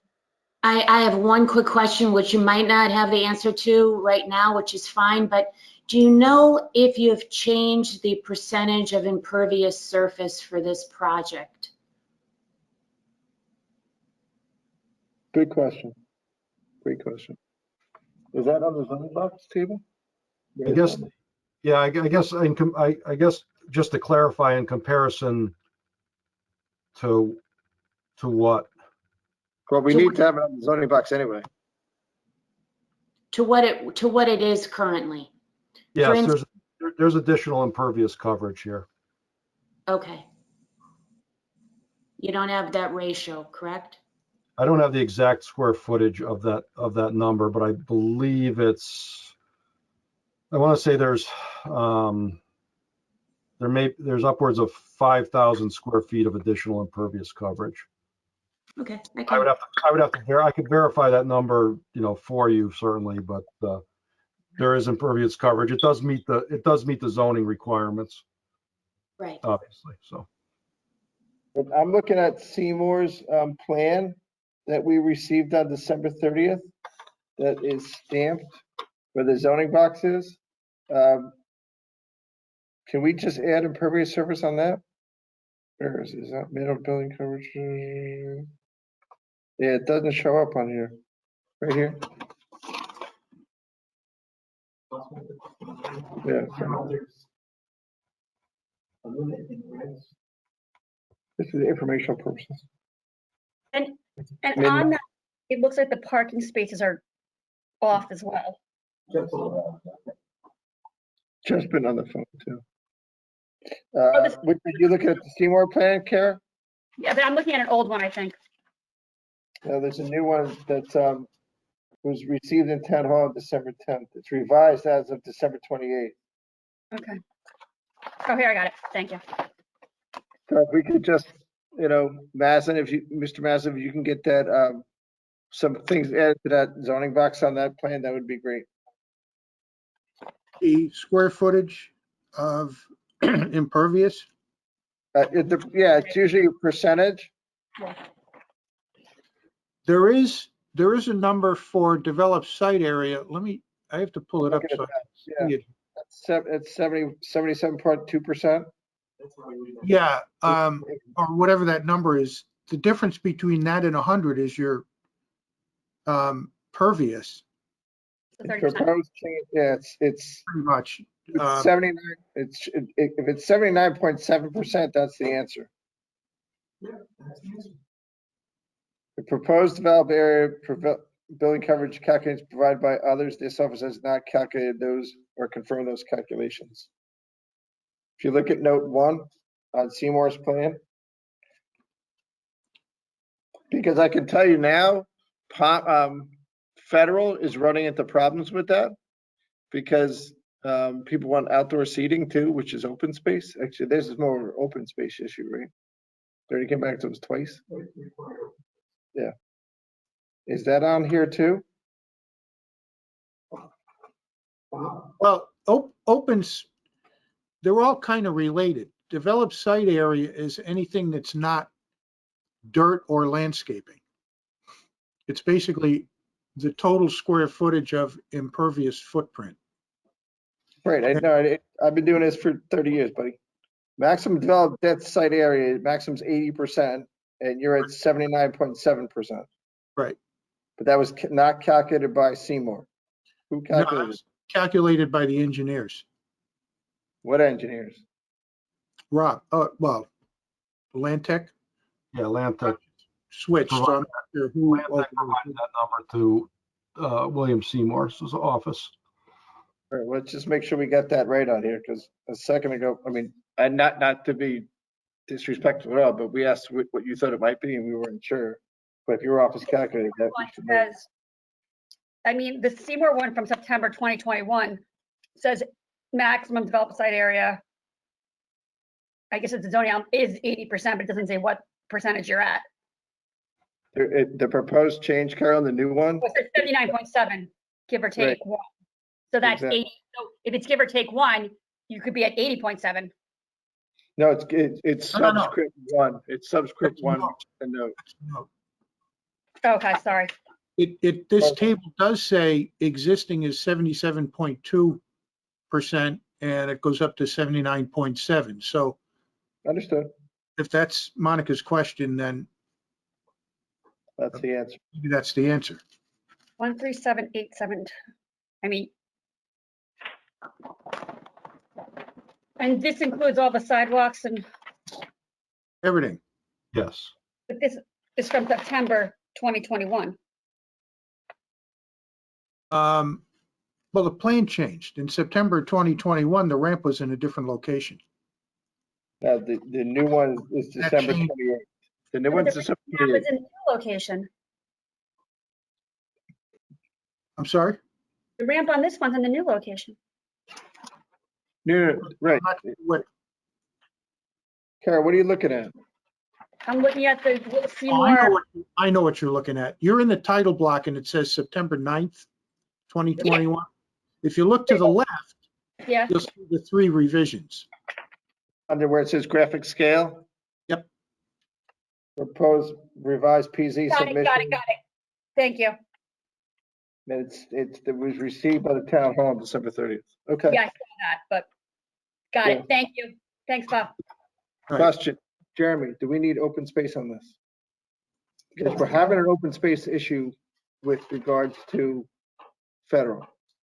Yes, Bob, can you just, I know you reviewed it at the last meeting. Can you review it again here, please? I didn't hear you, Jeremy. The open, you reviewed it at the last meeting. Can you review it again? Oh, sure. Is there, well, let me ask you this. Has it changed since the last meeting? Are you talking about the public plaza area or? Yes, open- public plaza area.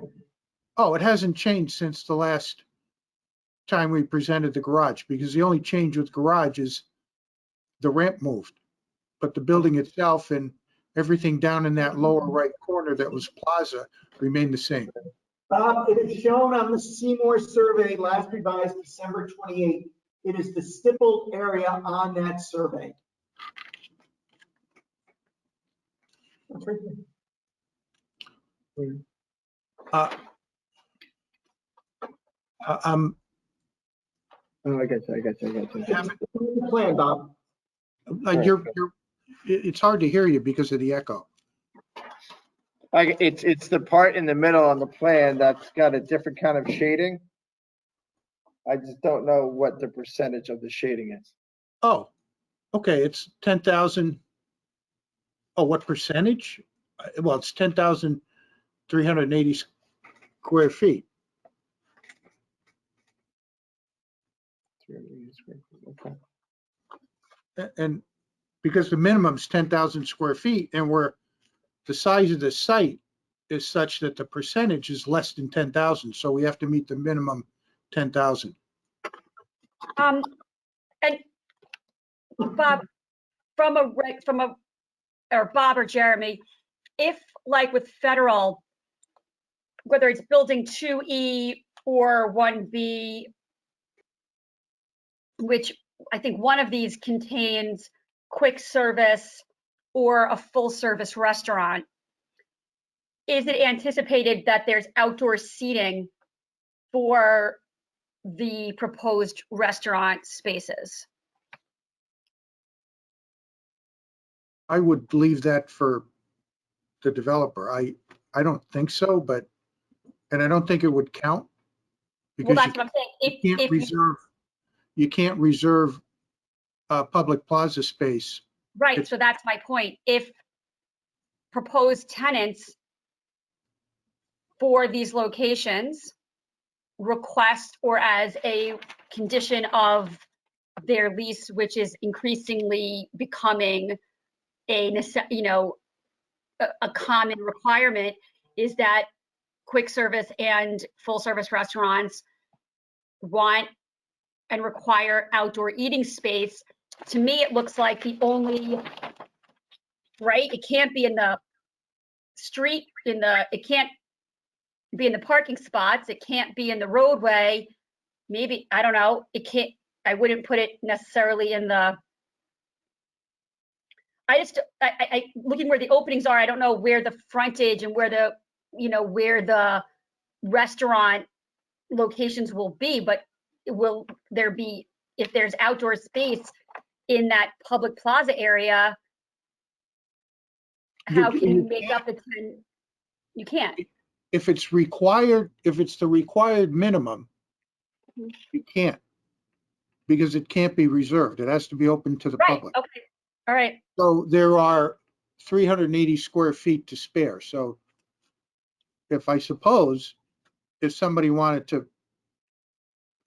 section off 380 square feet and have a couple of tables, theoretically they could, but it would be a change in the plan, and I don't think it would work.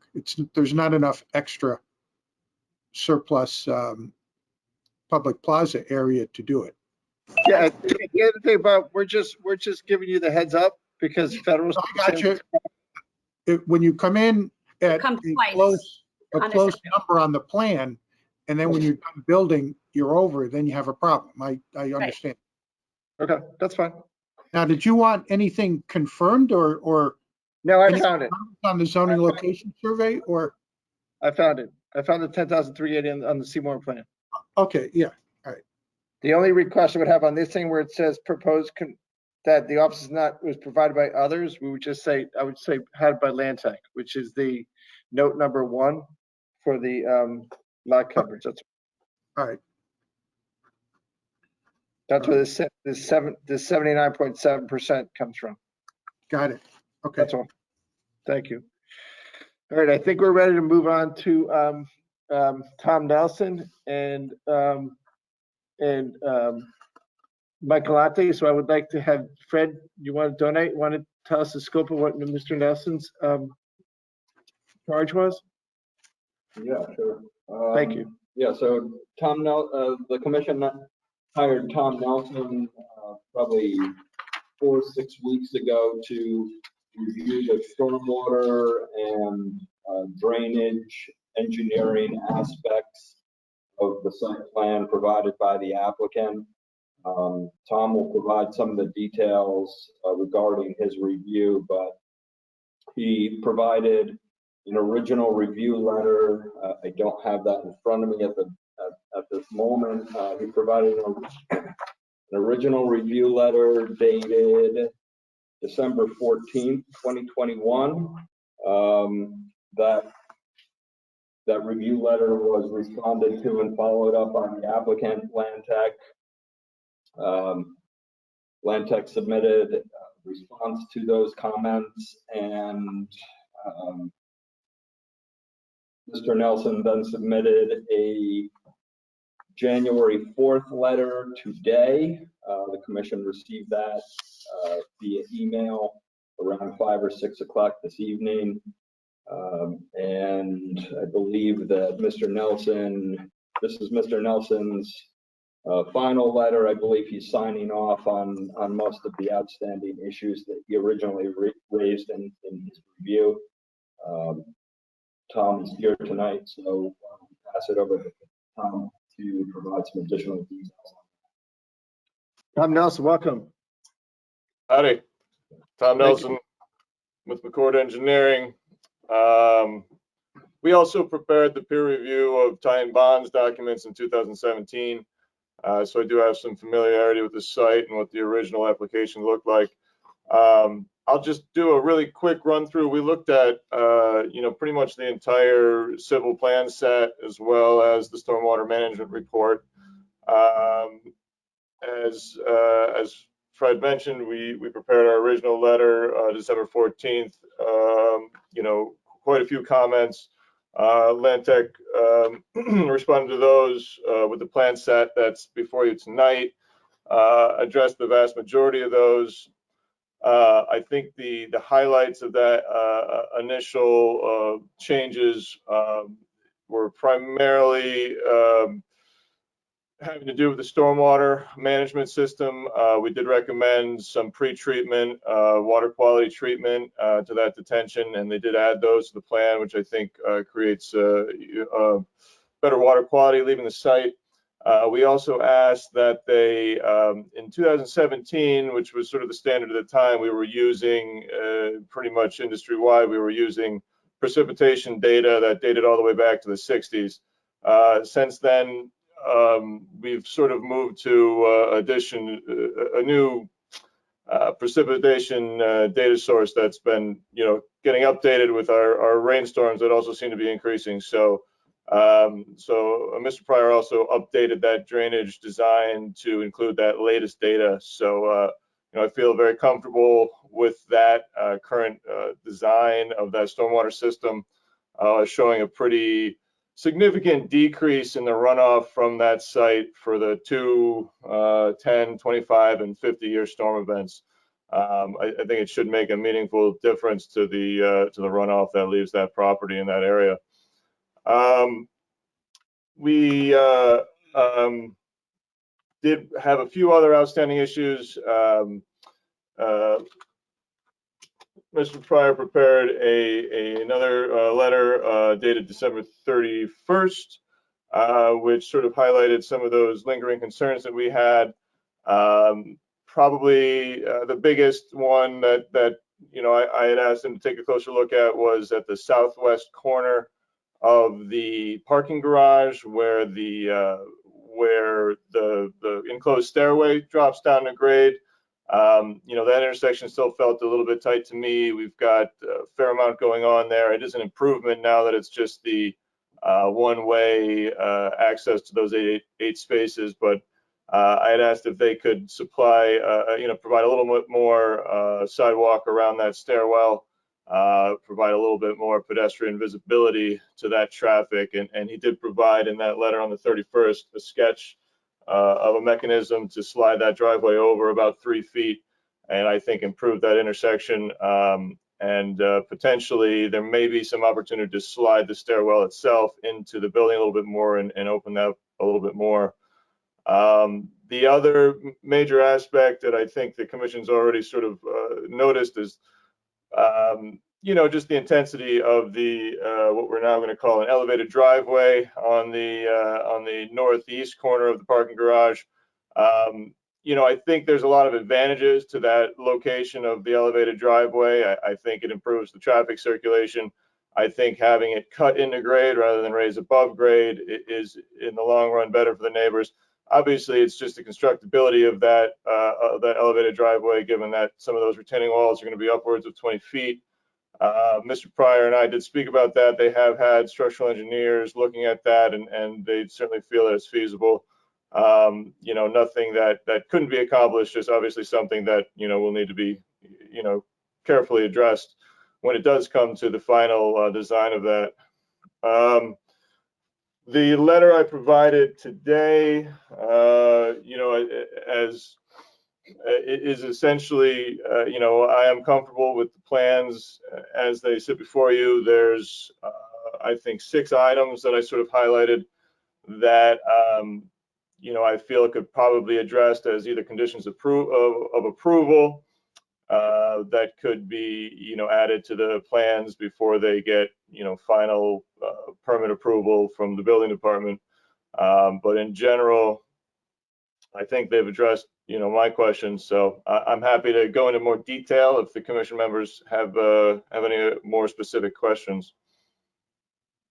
I'm good as long as he signs up. You're good, Jeremy? Okay. Any commissioners have any questions I want to pepper Mr. Nelson with? After the new letter now.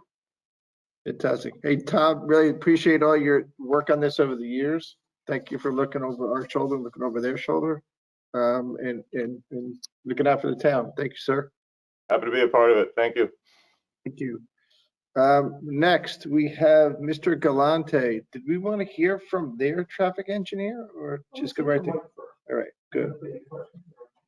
Mike Galante's in the house. Hannah Hanover, he's been looking at this for years. I don't think really an introduction, but go ahead, Mike, take it away, sir. Good evening, Mike Galante, Odyssey in Hanover. Yeah, we've been reviewing this application and this site plan and the traffic work probably since the beginning of November. And yes, we were involved with the original application some years ago, so we're very familiar with this as everyone else is. I'll try to be brief. We spent a lot of time tonight with Rob Pryor with the site plan issues. Just so you know, I had discussions with Rob Pryor and Neil from SLR, as a traffic engineer, to discuss the traffic comments we had originally on November 16th letter, which was our first, I called it a preliminary review to at least get it started. And then I have a December 29th letter, which responds to the information provided from the applicant that responds to my first letter. Two basic issues that we were concerned with, and the applicant has addressed all of them basically at this point. One was traffic.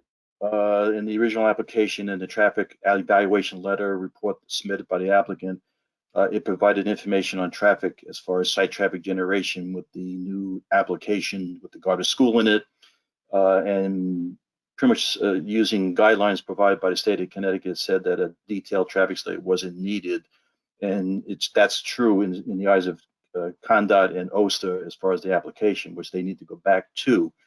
But in the eyes of the town, as far as more of the local level and the concern with traffic, on a local level surrounding the site, the change in the site plan, which now includes the school, increases traffic by about 88 trips during the weekday morning peak hour, about 74 trips during the weekday afternoon, and it's only about 15 trips on Saturday.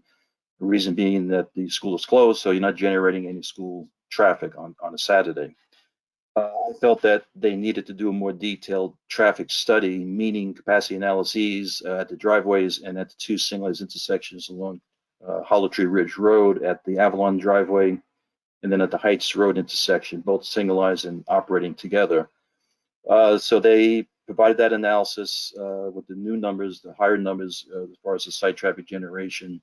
And the results of these analyses, which we reviewed in detail, shows that the intersections will continue to operate at the same levels of service, level service C, which was the same as the results from the original traffic study, with the mitigation proposed at that time, which was traffic signal timing modifications as needed, and the additional approach lane on Heights Road at the Noroton Heights Hollow Tree Ridge Road intersection, which would be provided in this application also.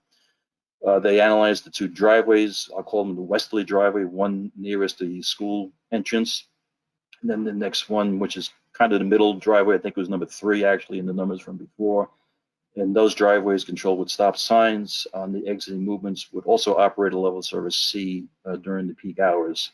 Again, similar to what was in the original traffic study, which was approved by the town in that application. So from a traffic perspective, they provided the additional information that I asked for. They did all the details as far as site traffic generation, distribution, adding that traffic to the baseline traffic volumes, and show through the analyses that the intersections will continue to operate at what we consider acceptable levels of service, or average delay, if you will. So I'm comfortable with the traffic as far as the additional traffic added, mainly because of the Garter School. The next area of concern, where we spent a lot of time over the last several weeks, probably since the beginning of this review in November, was the site plan itself. Discussed issues with the applicant's consultants. They're very receptive in everything we discussed. We had some back and forth, and I think the key response and change to the site plan was really moving that ramp to the upper level for the residents parking in the garage, away from the front of the school entrance, and putting it where it's now shown on, let's call it, I guess, the northeast corner against the grade behind the proposed garage. So in essence, by moving that ramp, it removes all of that site traffic going up to the second level of the garage for the residents only. And I believe that was a significant improvement as far as removing that traffic where we have a lot of parents walking into the school with children. To better understand Garter School traffic, I spent a fair amount of time at the Westport School. As the applicant knows, watched traffic going in and out, and it's very different from a typical school where everyone shows up for the bell ring at 8 a.m. in the morning. The arrival with parents in the morning really occurs probably over at least a 2-hour period. It's much spread out as far as parents arriving, parking, walking in. At the end of the day, parking, walking in, picking up their child, and walking out. So many of the parking spaces near the school entrance, whether it's in the garage or those now angled spaces that are in where the ramp was, for the most part, will accommodate that parking need. One thing I must say is the parking needed for the school is not only the staff parking, and they do arrive sporadically. They don't all show up at the same time in the morning and leave at the same time at the end of the day. They leave at different, they arrive at different times and they leave at different times, whether they're full-time or part-time. It does have an impact on that. But from the need for parking for the school itself, one parking space will be available for multiple parents driving in, dropping off, and walking in, coming out. That time period that a parent takes to drop off a child could be from a couple of minutes to maybe as many as 10 minutes. So the parking need, which is, over an hour period, about 130 trips, or half of that 60 cars in a 1 hour period, occurs over a 1 hour period, not in a 10-minute period, like a typical school. And that's important to note. And spending time at the school in Westport and sitting there and watching it helped me better understand their process of parents and children walking in the morning. Other changes to the site plan: the internal garage traffic flow was responded to. One aisle is now one way. That was based on discussions we had back in December. The residential traffic for the garage upper level is now shifted away from the Garter School and towards the middle of the site with a direct access to Heights Road. The internal layout with crosswalks and raised crosswalks near the school frontage and within the plaza area is important to further slow traffic down and does function as a traffic calming measure, which certainly works. So all in all, not to be too lengthy, the site plan modifications do address our concerns, and we do feel much better about the plan itself. The other part of the plan that was modified is really a minor detail, but it's important to mention, is along Heights Road, the parking, on-street parking that's provided. The original plan had a loading space where the Garter School now would be closest to the St. Louis intersection. That's being shifted to the east, more towards the plaza area, and purposely put in the middle so it wouldn't block any sight lines coming out of the two site driveways. And other modifications internal. So at the end, we're comfortable with the site plan changes. I think they're actually significant, especially with the moving of the ramp and the angle spaces available for parents to drop off, and walk in and come back out. So overall, we're comfortable with the site plan, and we're certainly comfortable with the traffic analyses that were provided. And I'll leave it at that, and I can certainly answer any questions anyone may have. Great, thanks, Mike. Brad Pryor, would you mind putting up TC 1.0 again? Okay, let's see, is that? The vehicular traffic movement plan? Okay, all right, let me find it. You don't mind? That'd be great. I just want to make sure that we're all on the same page because, yeah, bingo. Great, thank you. Yeah, go out one more, perfect. Got it, perfect, okay. So this is the plan. So Mike, at the end of the day, you're signing off on this plan. So we think that, people from, I want to call it Eastern Darien will come in what we affectionately call in driveway 2, and people from Western Darien will probably come in from either 2, 4, or 3 in the morning. Yeah, what this plan indicates with really 3 active driveways into the site itself. It spreads out the site traffic to individual driveways.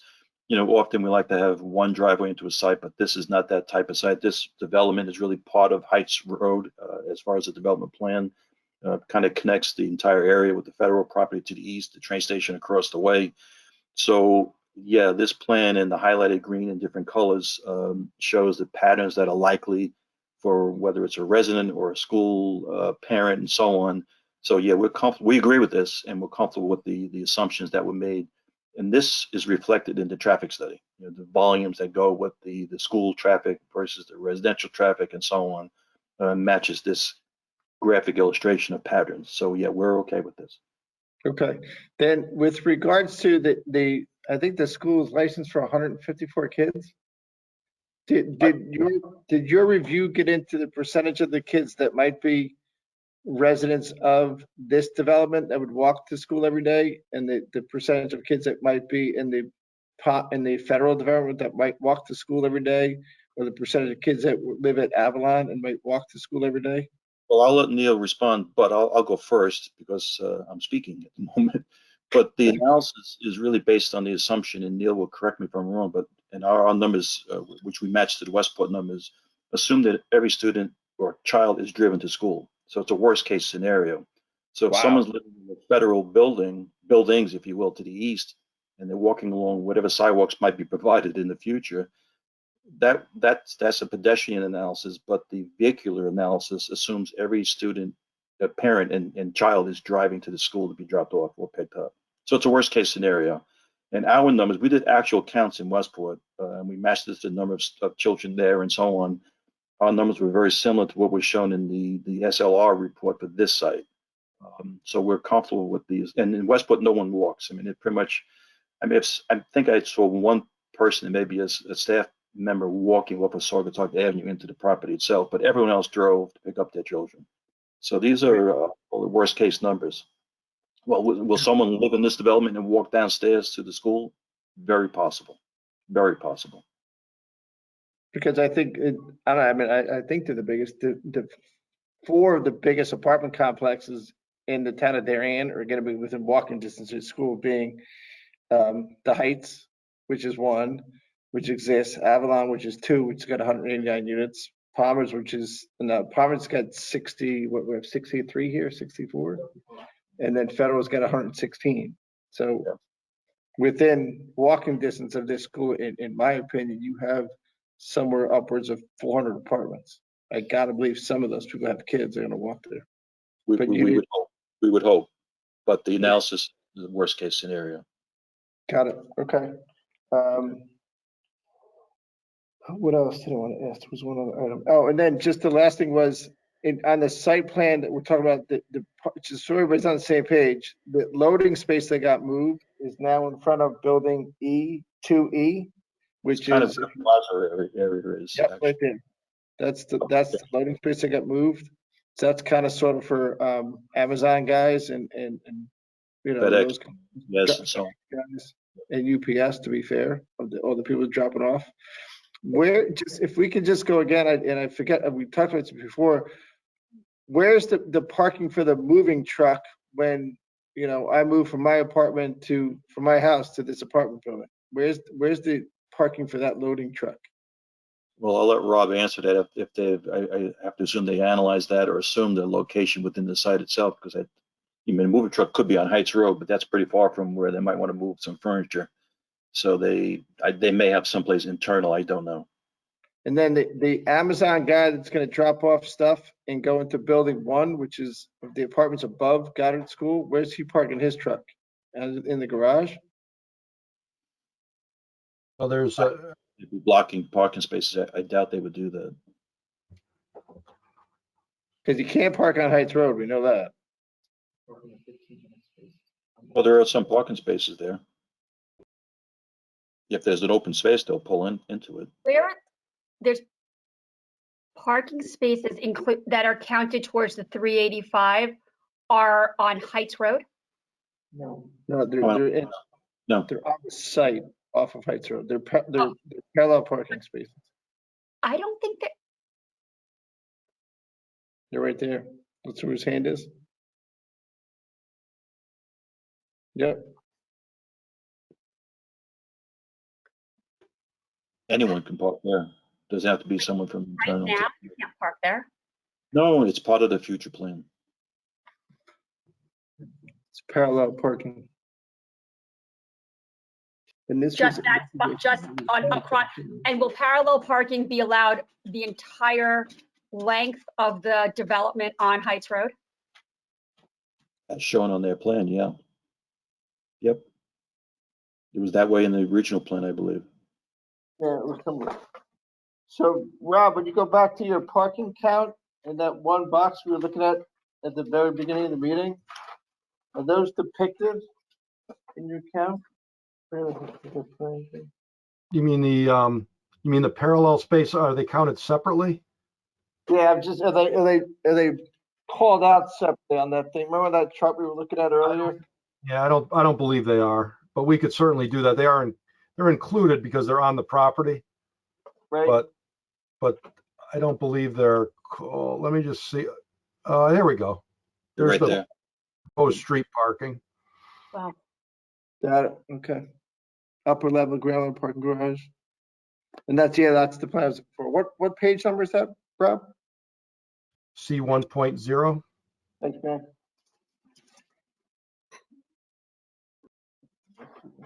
Okay. All right, those are my questions for Mr. Galante. I'll open it up to the field. Jim Rand, you okay with this? Yeah, well, I have one question, and it relates to the southwest corner of the property, the intersection of Heights Road and Hollow Tree. There's going to be people coming north and south on Hollow Tree to get to the school. Not to mention Polaris Road or whatever they call it, that little one-way street that enters Hollow Tree, sort of north of the property. If anybody turns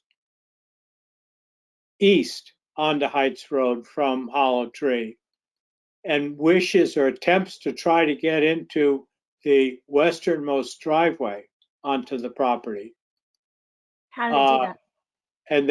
and they have to wait because westbound traffic is heavy, can somebody behind him get past and carry on to the railroad station or the thruway or what have you?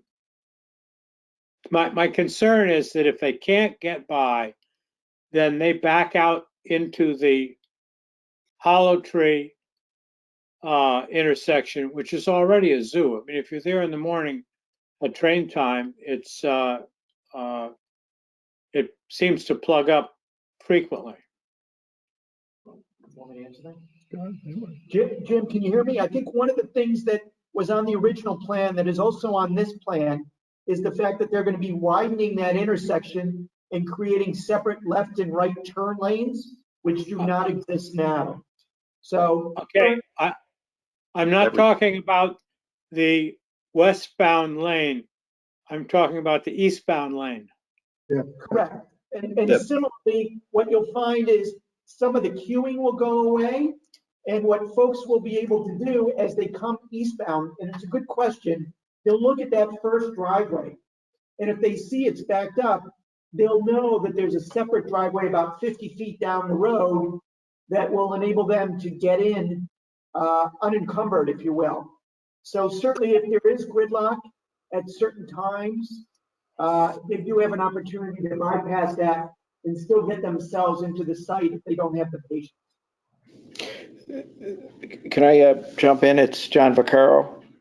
Yeah, of course. You're part of the applicant. Yeah. Okay, so look, there's two things. One is because of the parking for the student drop-off and the way it faces, you can only really get to it by going to driveway 3. So you're more encouraged to go to driveway 3 than driveway 4 anyway, because you can't get to those 15-minute parking places very easily unless you go that way. The other thing is that you mentioned railroad time and middle school time. That actually is it's not a very busy time for the school. There's maybe 15 drop-offs. I'll leave it to the traffic consultants, but I think it's like 15 to 17 drop-offs in that 1 hour between 7 and 8 o'clock. Hi, everybody. Time for drop off. Okay. You want to respond to that a little bit, Mike, or we're going to pass it on? Neil should certainly speak up, but just real Yeah. quickly, some actual accounts in Westport. I personally sat there, but from 7:45 to 8 a.m. in the morning, we had 14 parents come in to drop off. So the numbers are quite low. And every 15-minute period for the next hour and a half or so, that's about the amount of parents that came in to drop off. So it's a very spread out activity at this type of school. That was what time, Mike? 7:45? The actual count was, the first count was 7:45 to 8 a.m. And there 14 vehicles arrived at the Goddard School in Westport to drop off. Because The train time, and I think that's part of the record, the train time that leaves in the morning that I used to commute on is 7:31 train. That's one of the most crowded trains out of Noroton Heights. And it coincides with drop off at the middle school. Correct. Yeah, middle school start, I think, doesn't that start at 7:28? Is that right, Kara? No, it's a little later than that. It's like 7:30 to 7:50. So Mike, it's John again. So what you're really saying though is maybe 10% of the kids, somewhere around 8 to 10% of the kids are getting dropped off during prime time. Prime time as it relates to the As it relates to the middle school and as it relates to the railroad commuter traffic. And I don't think much happened before 7:45 in the morning in Westwood. That's good. This is Neil Alinsky with SLR. Just to chime in. Yeah, this is all true. I mean, from what we've seen from the Westport School, from the industry data that we've seen, these types of Goddard schools, these types of early elementary, their traffic is pretty spread out. And what we've noticed is really if they have one peak, which is spread out, their peak hour is really like 8 o'clock to 9 o'clock, 8:15 to 9:15. It's in that sort of later morning period, which is really off peak from when the middle school is peaking and the Metro North traffic is peaking. So that's a good thing. That's definitely a good thing. To get back to the question about the queuing and the first driveway, at Hollow Tree Ridge Road and Heights Road, that signal, as was mentioned several times, it's going to be improved. They're going to be widening the Heights Road approach, which is going to help traffic flow through that intersection. With the signal improvements, there'll be some retiming. So the westbound queue on Heights Road, we don't expect it to back up and block the driveway, that westerly or fourth driveway of the site. So there shouldn't be much difficulty at all for sort of eastbound left turning entering vehicles to turn into that driveway. And as Jeremy mentioned, if folks do see it a little backed up, they have they could just go to driveway 3, the sort of middle driveway, as a secondary option. That's more options, the better for routing is a good thing as well. So I hope that helped answer. Of course it did. Thank you. Yeah, we're just trying to make sure that all you guys signed off on it. I just hope you're right. Right, Adam, you got kids that are day school or Goddard school age. What do you got?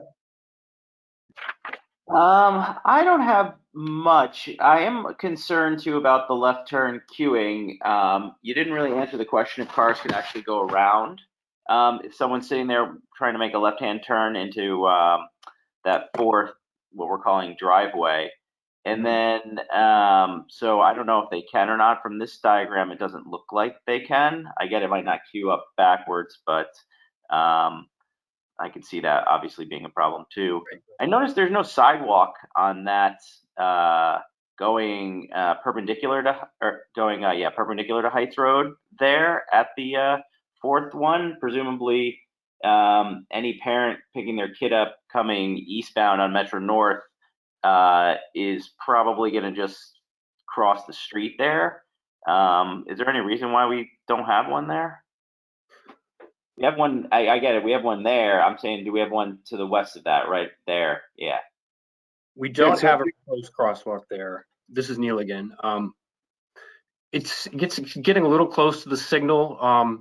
One of the things when you have an unsignalized sort of mid-block crosswalk, one of the things you have to be concerned or sort of keep in the back of your mind is you don't want there to be too much pavement width. So, for example, if you have a wide shoulder, you don't want someone in the regular travel lane who say is waiting to turn left. You don't want someone else to bypass them in a too wide shoulder and have a temporary blind spot if someone is trying to cross. It's kind of hard to explain, but they call it the multiple threat. You're anticipating people are going to pull around them, so you don't want people crossing there. Well, to some extent, we're also constrained with just the width overall of the where the building is proposed. I mean, to get back to the original question, there really is not going to be enough width for someone eastbound to squeeze by someone there. Okay. We have 11-foot travel lanes and roughly just under 4.7 feet of width there. So there's not going to be a bypass width there, nor at the other location to the east where the proposed mid-block crosswalk is proposed. Okay, and then the other question I had, if you're going down the 4th intersection, let's say you're coming eastbound and you make that left right there, and you go underneath it, and it looks like your best spot to park are those 9 spaces, just to the immediate car of the right there. Is there any concern that the first one turns into a blind spot of cars coming around what looks like a pretty hard right turn? Either that in that first spot, they're gonna have to back out, right, based on the traffic flow, and then head east from there. I think yeah, I hear you. Well, I believe that's a handicap spot. But I think another underlying key point here is that it's going to be a raised intersection. So cars coming through here will be slowing to get up a slight ramp to get onto the raised intersection where the crosswalks will be. So there will essentially be less of a need for visibility. They call it stopping sight distance. The slower a vehicle is moving, and they'll be prompted to go slow because of the raised crosswalk, the less stopping sight distance you need if you sort of abruptly have to kind of slow down because you all of a sudden see a car backing out of a handicap parking spot, whatever the case may be. Right. Not only that, we're only really going to be constrained in terms of visibility, if I'm not mistaken, by the corner of the building. So someone who's just ramping up the you can't see my hand, but someone who's ramping up right around there, they'll be able to see diagonal to be able to tell. Oh, that's open space. Yeah, I got that parking spot. I mean, my only real concern is when I look at this plan, like my kids will be out of daycare age by the time this is built, but if I'm thinking about how I'm going to drop kids off, I would say no matter which way I'm coming from on Heights, east or west, I'm going to be pulling in as close to Goddard School as I can and parking in those 9 spots. I don't know that a lot of people are going to want to go all the way around, all the way through the garage to park at those slanted spaces, because they might not even know that those spaces are occupied or not occupied, and it might just be easier usually to park closer and to get in and out faster. So I envision that those 9 spots will be used a lot more than the slanted ones. So that's sort of just, it seems like those spots look a little tight in that area too, for a bunch of quick 15-minute pull in, pull out, get a stroller out of the car with all the crap that comes with a young kid and then lug them over. It just seems like that's kind of a busy spot right there. But I guess you're saying it's not going to get that backed up right around in that corner? I mean, cars will be going slow through there, but we don't really expect it to get backed up within the site. I hear you about the parking. I think as the site plan is shown now, those 9 spaces are envisioned to be 1-hour parking spaces, mostly for the quick serve restaurant and the retail there. If we were to just leave it unregulated parking, you could very well end up with people parking there for days on end without moving, and those park spots could be full. So there's a balance to play there. And I think a lot of it comes back to we're trying to put as many safety elements as we can within the site and traffic calming. So even if someone does pull into one of those 9 spaces, a parent with child in tow, sort of, if they'll have a crosswalk there, which will be a raised crosswalk, and cars will have to go slow, not only because of the bend in the corner there, the turn there, but because it's a race, it'll be a ramp up. So we're trying to make it as safe as possible. Everybody, I think what you find is, there's a broad spectrum of driver types and people. And obviously, some people might say, oh, I like to just park in these 9 spaces if it's available. Some people are going to want to park in the angled spaces because they won't even have to cross a crosswalk. It's going to kind of shake out like that. But it all comes back to safety, and we're putting in that raised crosswalk there. So if parents do park in one of those 9 spaces, any of those 9 spaces, they can get to the Goddard front door as safely as possible on the. And then the only other question I have, I'm not sure if you looked at it, in regards to the two parallel parking spots in front of building, what is Goddard School between 1A and 1B, right? That's probably where UPS trucks are going to park to deliver packages and stuff. I get it that Amazon new Sprinter vans could probably fit in there without jutting into the road at all. Would a UPS truck be able to park in there without blocking traffic on Heights Road? Or will they be sticking, a foot into the road and cars will have to kind of go around it? It depends on if there's a car parked in one or both spaces. I mean, each space, if I'm not mistaken, is roughly 22 feet in length, and in terms of width, the parallel parking spots are roughly 8 feet. And you've got a bit of a shoulder there as well. So there might be a sort of, it's hard to tell, but if that's like a 4-foot shoulder, you're looking at 12 feet from the curb, the sort of on the curb to the shoulder. And a box truck, a typical box truck is generally less than 30 feet in length, and not really only 8 feet in width. So they would be able to fit, width-wise in there. And if they see that a car or cars are parked there, they're not even going to bother to park in there because they won't be able to fit lengthwise. They'll find a way. I mean, they park everywhere. Yeah, they won't fit if there's a car parked there. Width-wise, they will fit, though. They won't be sticking out and blocking the traffic flow. Okay. Relative to the internal stuff, and I don't disagree with you at all, Adam, those 9 spaces, but that's going to be an internal landlord tenant management issue too. Like when you sign up your kid to pay your X dollars per month for Goddard School, they're going to tell you to park here, pick up drop off is here, pick up drop off is there. That's part of it because it's, it's internal, it's tenant parking.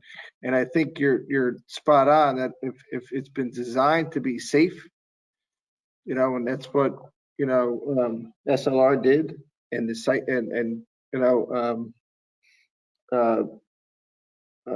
the land tech did make it safe and make it raise and whatnot, then where they park it ends up being a management issue, and that's landlord tenant stuff. We just want to make sure it's safe and makes sense, and these guys add it. I do want to follow up on one, I think, small question that somebody had relative to sidewalks. And right where you are, if I'm living in Avalon and I'm walking across to the Goddard School, I'm going down that existing crosshatch crosswalk, which is all the way to the west. Then I'm going to go over to in front of the Goddard School.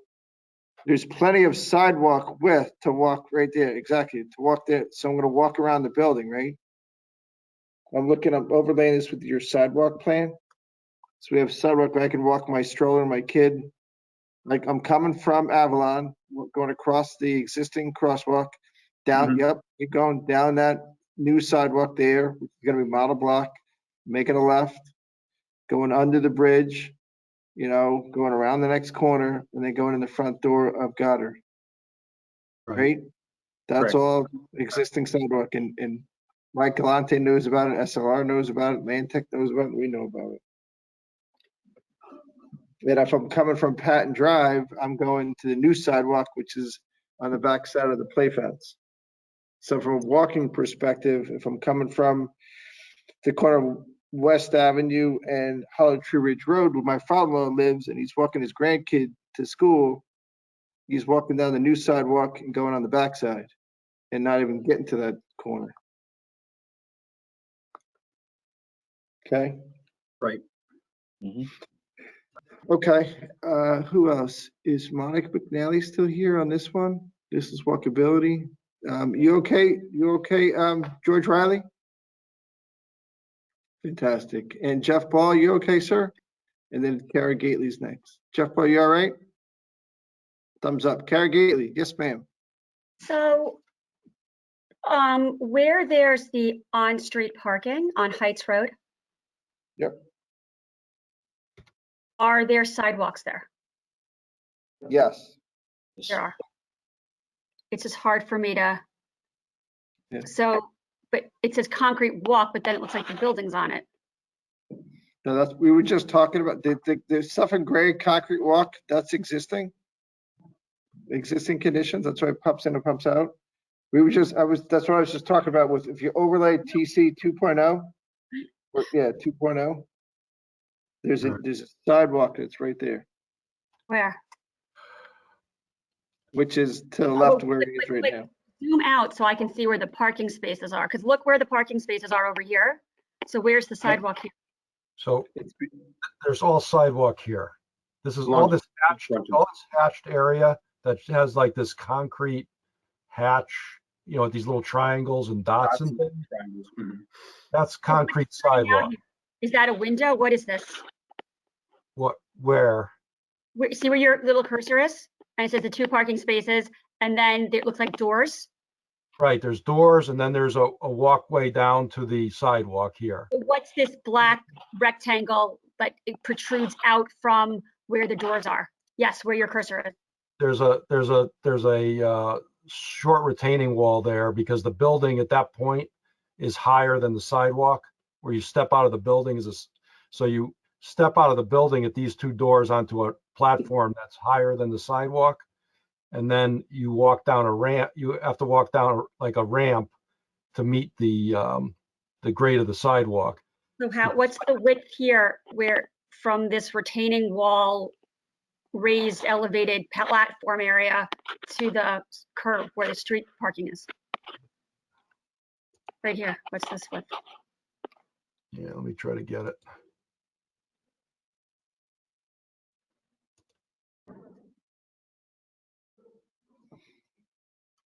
$79 feet. Somewhere around 4 feet. 3.79. Oh, I could just 79. I was like, wow, is that right? Okay. And is that a standard sidewalk width? I don't know. ADA requires you to have 3 feet. Okay. Okay, thanks. That's really helpful. And this is aside from parking, because I think Mike Galante and I think the modifications to the building, you know, mostly the additional sidewalks, the hollow tree sidewalk, the change of the ramp location, and you know, given the peer, you know, Mike Galante's, you know, analysis going back and forth with the traffic study, you know, it seems like this has been a huge improvement in terms of traffic flow and safety, and increased both pedestrian safety and traffic safety. But my question now is sort of about what is the frontage going to look like on Hollow Tree Ridge Road at this, you know, corner here where it meets Heights Road and along Heights Road, like, so here's the Goddard School. So what is this platform like? What is the frontage going to look like? Is that just concrete, just flat wall? Like because, you know, when we hear other developments, when they're talking about what kind of creates walkability, and yes, walkability involves safety and sidewalks and continuity of sidewalks to encourage pedestrian flow. But it also involves sort of visual interest and places to pop in and like a reason to walk. And so what I'm sort of concerned about or asking about is what's this whole frontage going to look like on Hollow Tree and Heights Road along this area before we get to what looks like it's going to be really pretty and attractive open space area? Jeremy's going to answer that one. Go ahead, Jeremy. If I could, one of the previous 2017 plan that was approved had steps going up from the on-grade, on-street parking up to the sidewalk.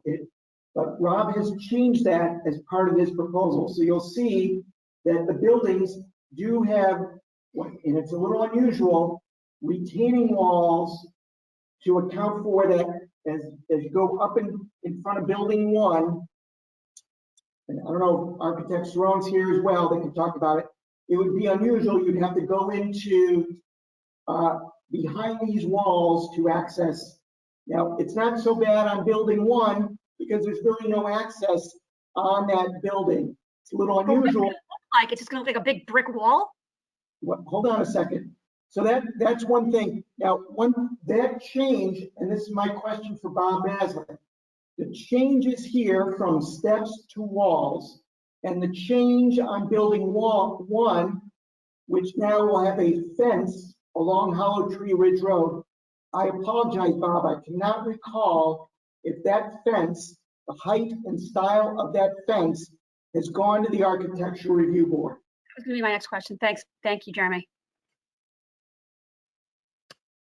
I don't think it has.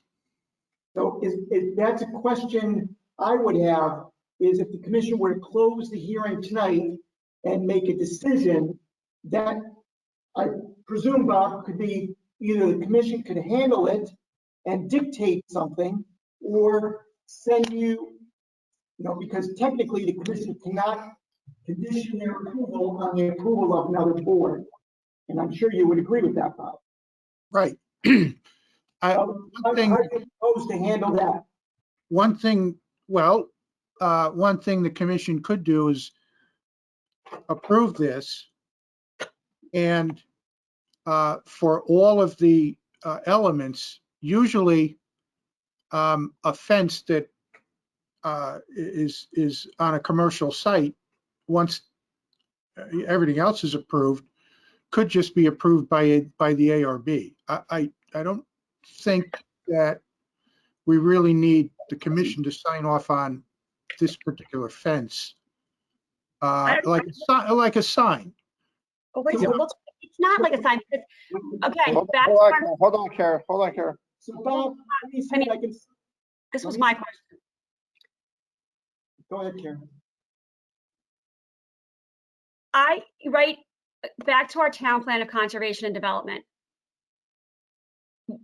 Visual appearance, especially on entrances and initial entryways into town.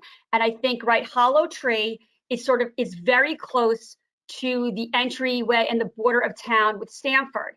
And it ends on the Post Road. And so this location, especially with its proximity to the train station, it's highlighted in our town plan of conservation development as one of the key additional downtown areas in town, right? It's not the Post Road downtown area, but it's considered and held out as an important area of town. And it sort of now is appearing to me that there's going to be just this visual concrete, I don't even know what it's going to look like, but like giant mass block of building and wall. And that really discourages and takes away from pedestrian interest, walkability, and having it be a vibrant destination-like area. And I want to understand what this is going to look like from Hollow Tree Ridge Road and Heights Road, especially given the change in the plan from stairs into a lovely, beautiful destination to a wall. That stuff, Karen, should have been already looked at by ARB. ARB signed off on the building. Right, they signed off on it. And if you Did they sign off on this? On the building, yes. On this block building? Yes. Great. Okay, can I see that? I don't think I've seen that. The plans and the perspectives that you saw previously in the earlier sessions of this hearing. Are there windows here? Is there anything visual on Hollow Tree Ridge Road? Hi, this is Bob. Let me talk for a second. This is sure. Phil Brown, the architect for the project. Yeah. We have a whole PowerPoint that we presented at the last meeting that shows renderings of this building from all the different views. We can go back and just pull up the PowerPoint from the last meeting if you want. ARB approves it. The elevations of the building. Excuse me, can I finish, please? Sure. A, the elevations of the building, and B, the renderings of the building. And it was all approved by ARB. but if you want us to go back and just No, if it's pull up approved by Bob's ARB, file, we can do that. if it's been approved by ARB as currently anticipated and the plans that are currently, the current site plans have been submitted and approved by ARB, I can go back and look at the files and of what it will look like. I just want to understand, given that this is a point in our town plan of conservation development, we have an obligation to ensure that we're keeping that in mind. The simple answer is yes, this is the plan that was approved. Okay. Yeah, So and then I'll Carrie, look back. And so those stairs that are gone, ARB is aware of that. They're aware that it's now a retaining wall. They're aware of walls. They're aware, and they approved all that. That would be correct. And that retaining wall along the street is only a couple of feet high. It's a very small wall that you hardly see because it's planted around. And they approved all that. Correct. Okay. Carrie, in your packet you got over the weekend, you got the updated plans from Phillips Rowan Architects. I would look on plan page SK 2.11. Yeah, it's the southern elevation with the colors and the stuff. it's like I just It says 10 and whatnot. So those are the plans that were approved. And I get it. You're talking about the stuff underneath it, but yeah, they're approved. I want to know what that looks like. Right. That's ARB's job. That's what people are going to see. But if ARB's seen it and approves it, then okay, I'll just go back to what they approved and look at Yep. that. Thank you. Wait, so Jeremy, is that addressing your point? I think, as Bob said, that fence along Hollow Tree is something that if the commission were to approve this project, that's something that the ARB can review subsequently. So there's Yes, conditions that they have not approved. However, if the commission looks at the plan and says you're comfortable with what's been submitted, the details submitted, you can approve it. I guess it's not clear to me what has been approved by ARB and what has not been. The ARB letters are in the file, but I can re-email them out to the commission. No, I have them. I just, when you were talking about it, I'm just trying to get clarity on what wall and fence you're talking about.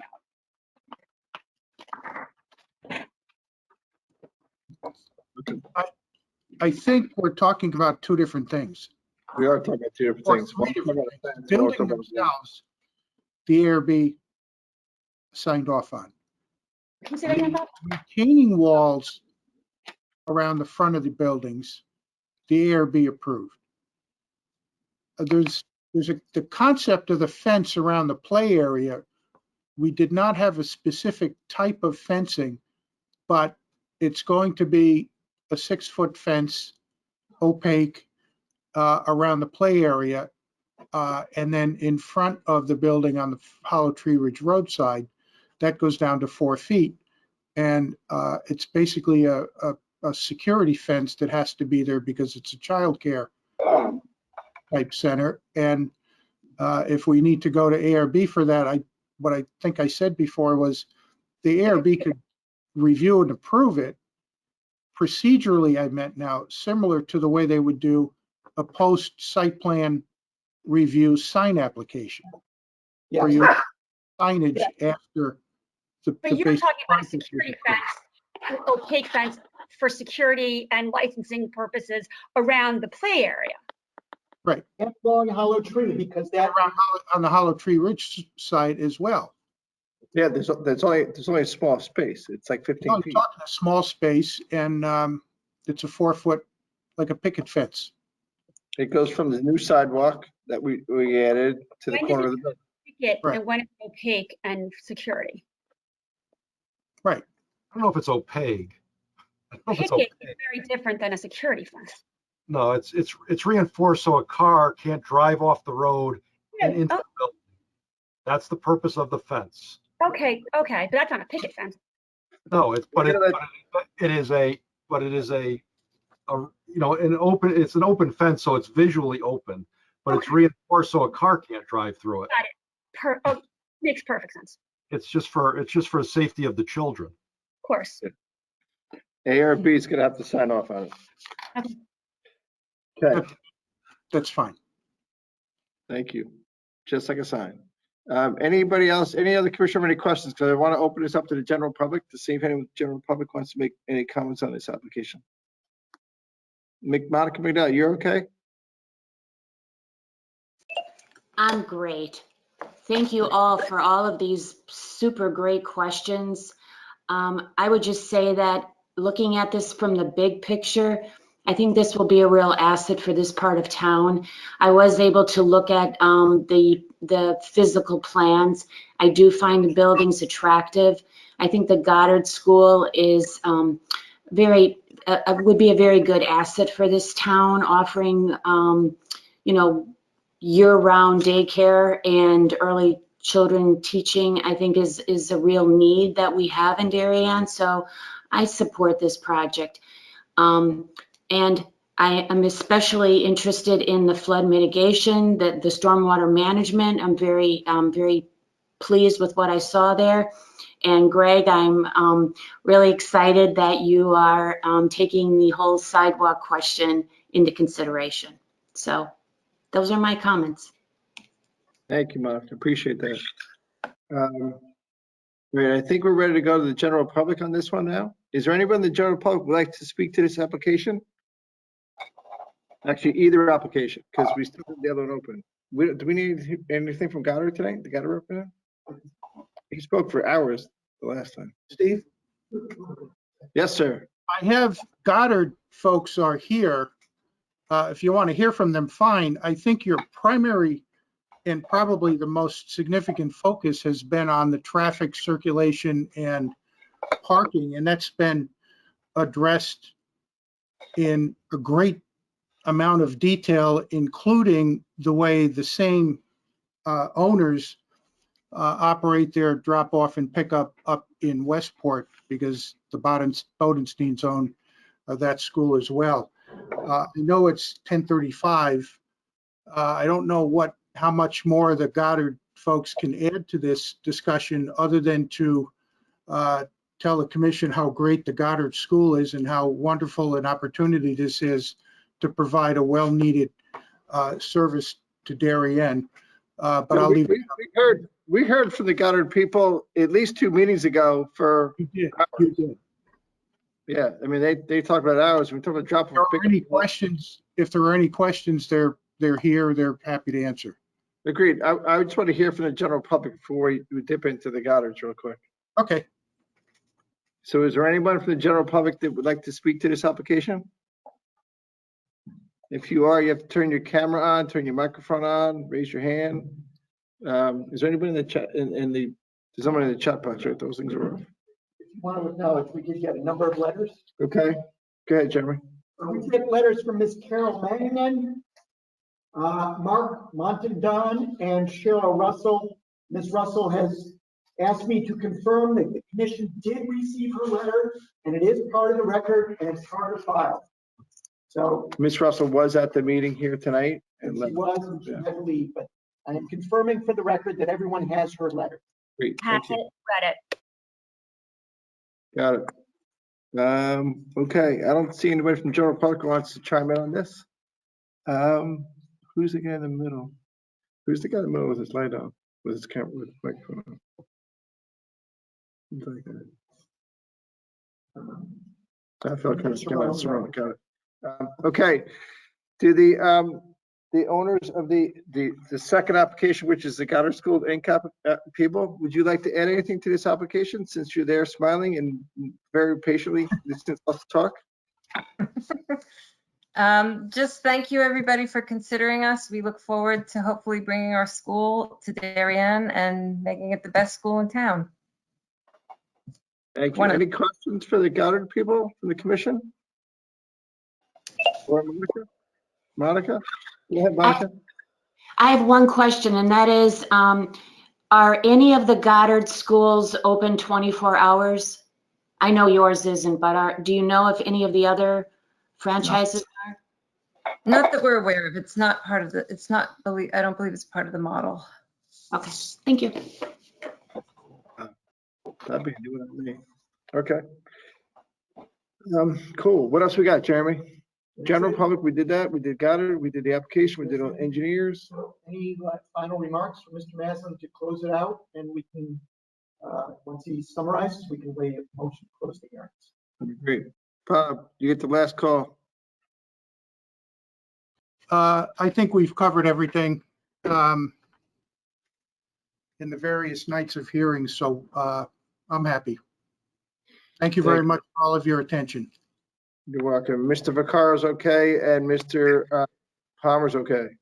Thank you very much, Commissioner. We appreciate your consideration and all your time and effort to get our project going again. Thank you. You're welcome. You're welcome, Greg. No problem. And Vaccaro's okay too? Vaccaro doubles it, here with Mr. Palmer said. Thank you, gentlemen. All right, with that said, any other questions? I'd entertain a motion to close this hearing. Jim Rand makes a motion, Kara Gately makes a second. All those in favor? 6-0. There we go. Hearing's gonna be closed at Thank you. about 36 at night. You're welcome. And we're gonna deliberate it when, I don't know, 2 weeks, 3 weeks? Something like that? Something like that. Yeah, we'll probably have 2 nights of deliberation.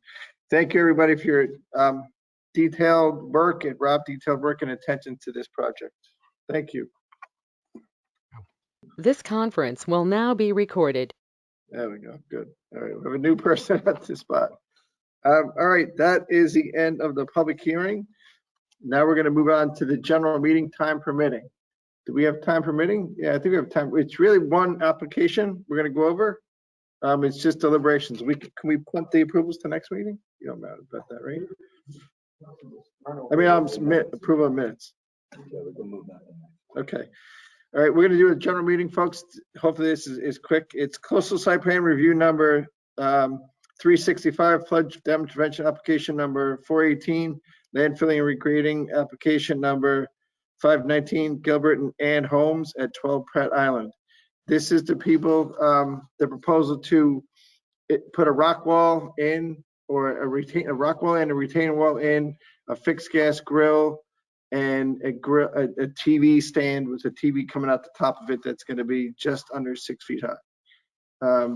I've seen these other ones in town that don't go up and down with fireplaces and whatnot. I stand behind what Dave Keating's been practicing for the last 30 years or so, and what he calls it. And you know, I'm satisfied with the way the application is, Dave Keating's interpretation, and that the TV is not going to be overly large. And the fireplace is okay, and I've seen it with other houses in town. Jeff Ball, any questions on this one? Did you see this application? You're good? Adam, any questions on this one? No, I just want to make sure that when we're saying the TV at height is going to be under 6 feet, that means the top of the full enclosure, not just obviously the top of the television, right? It has to sit inside of some structure. It somehow or other, I mean, I've seen the commercial on TV with the LG TVs that go up and down, and the whole thing goes up and the whole thing goes down. Right. You know, I think they had like 2 inches to spare or something like that. Yeah, it was tight. As long as I don't have any other issues, as long as that stays under 6 feet, that's it. Okay, that's a requirement. That's a requirement. That's what they said it's going to be, and that's what when they measure it. That's when they measure it. If not, they're going to have a 48-inch TV instead of a 50. Great. Carrie, your lights on? Anything on this one? If it's a wall, then they have a terrace problem. If it's not a wall, if it's not there to enclose, then it's not a wall, it's a structure, and they have a setback problem. So there's an issue with the interpretation, and I know it's been done for a long time, but it doesn't mean it's been done right. And you can't, I just can't reconcile how for coverage area, the applicant's representative said himself, and it's in the draft minutes, that not there to enclose, and our definition of a wall and fence is something that is there to enclose. So if its purpose is not to enclose, it's not a wall or a fence, it's a structure. Okay. Jim Ray, any questions? Any questions? in as few words as possible, what Kara said. Okay. To George, right? expand on that just a little bit, I'll give you my favorite riddle to my grandchildren, which is, when is a door not a door? It's. When it's a door. Yeah, I remember that. All right, George Riley, you got 3 yeses and 2 nos. Yeah, So I was impressed by Attorney Gleason's argument that this really is a structure. It really looks like an entertainment system and set up to me, which I think is awfully close to the neighbor. I think it is a structure. I think it's built on the grade, the ground, and I think it's too much like a structure. I'm not comfortable with that in that location there. Okay. It sounds like we got Kara said Kara doesn't like it. Jim Rand agrees with Kara. George Riley agrees. It says on a structure. Did you hear from Jeff on this? Yeah, we did. Jeff went first. Jeff and Steve agreed. So, And okay. Adam agreed too, but it's 3-3. What we'll do in this case is, the commission has 65 days from the close of the hearing to make a decision. And Fred and I will try to figure this one out. And if it doesn't have the requisite votes, we'll draft it tonight. Thank you all for your help. Fantastic. All right. We're gonna punt the minutes. You mind? Yeah. All right. We're gonna put the minutes in of the next meeting. There's no other business, and our next meeting is next Tuesday, January 11th. Then we have a week off, and then the next one is January 25th, which is the day after MLK Day. Excuse me. Sorry about that. All right. With that said, I would entertain a motion to close. What are you laughing at?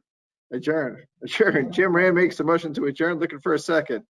Adam gets the second. All those in favor? Meeting is adjourned. Thank you, everybody. Okay, TV 79, you're allowed to shut us off. Good night, everyone.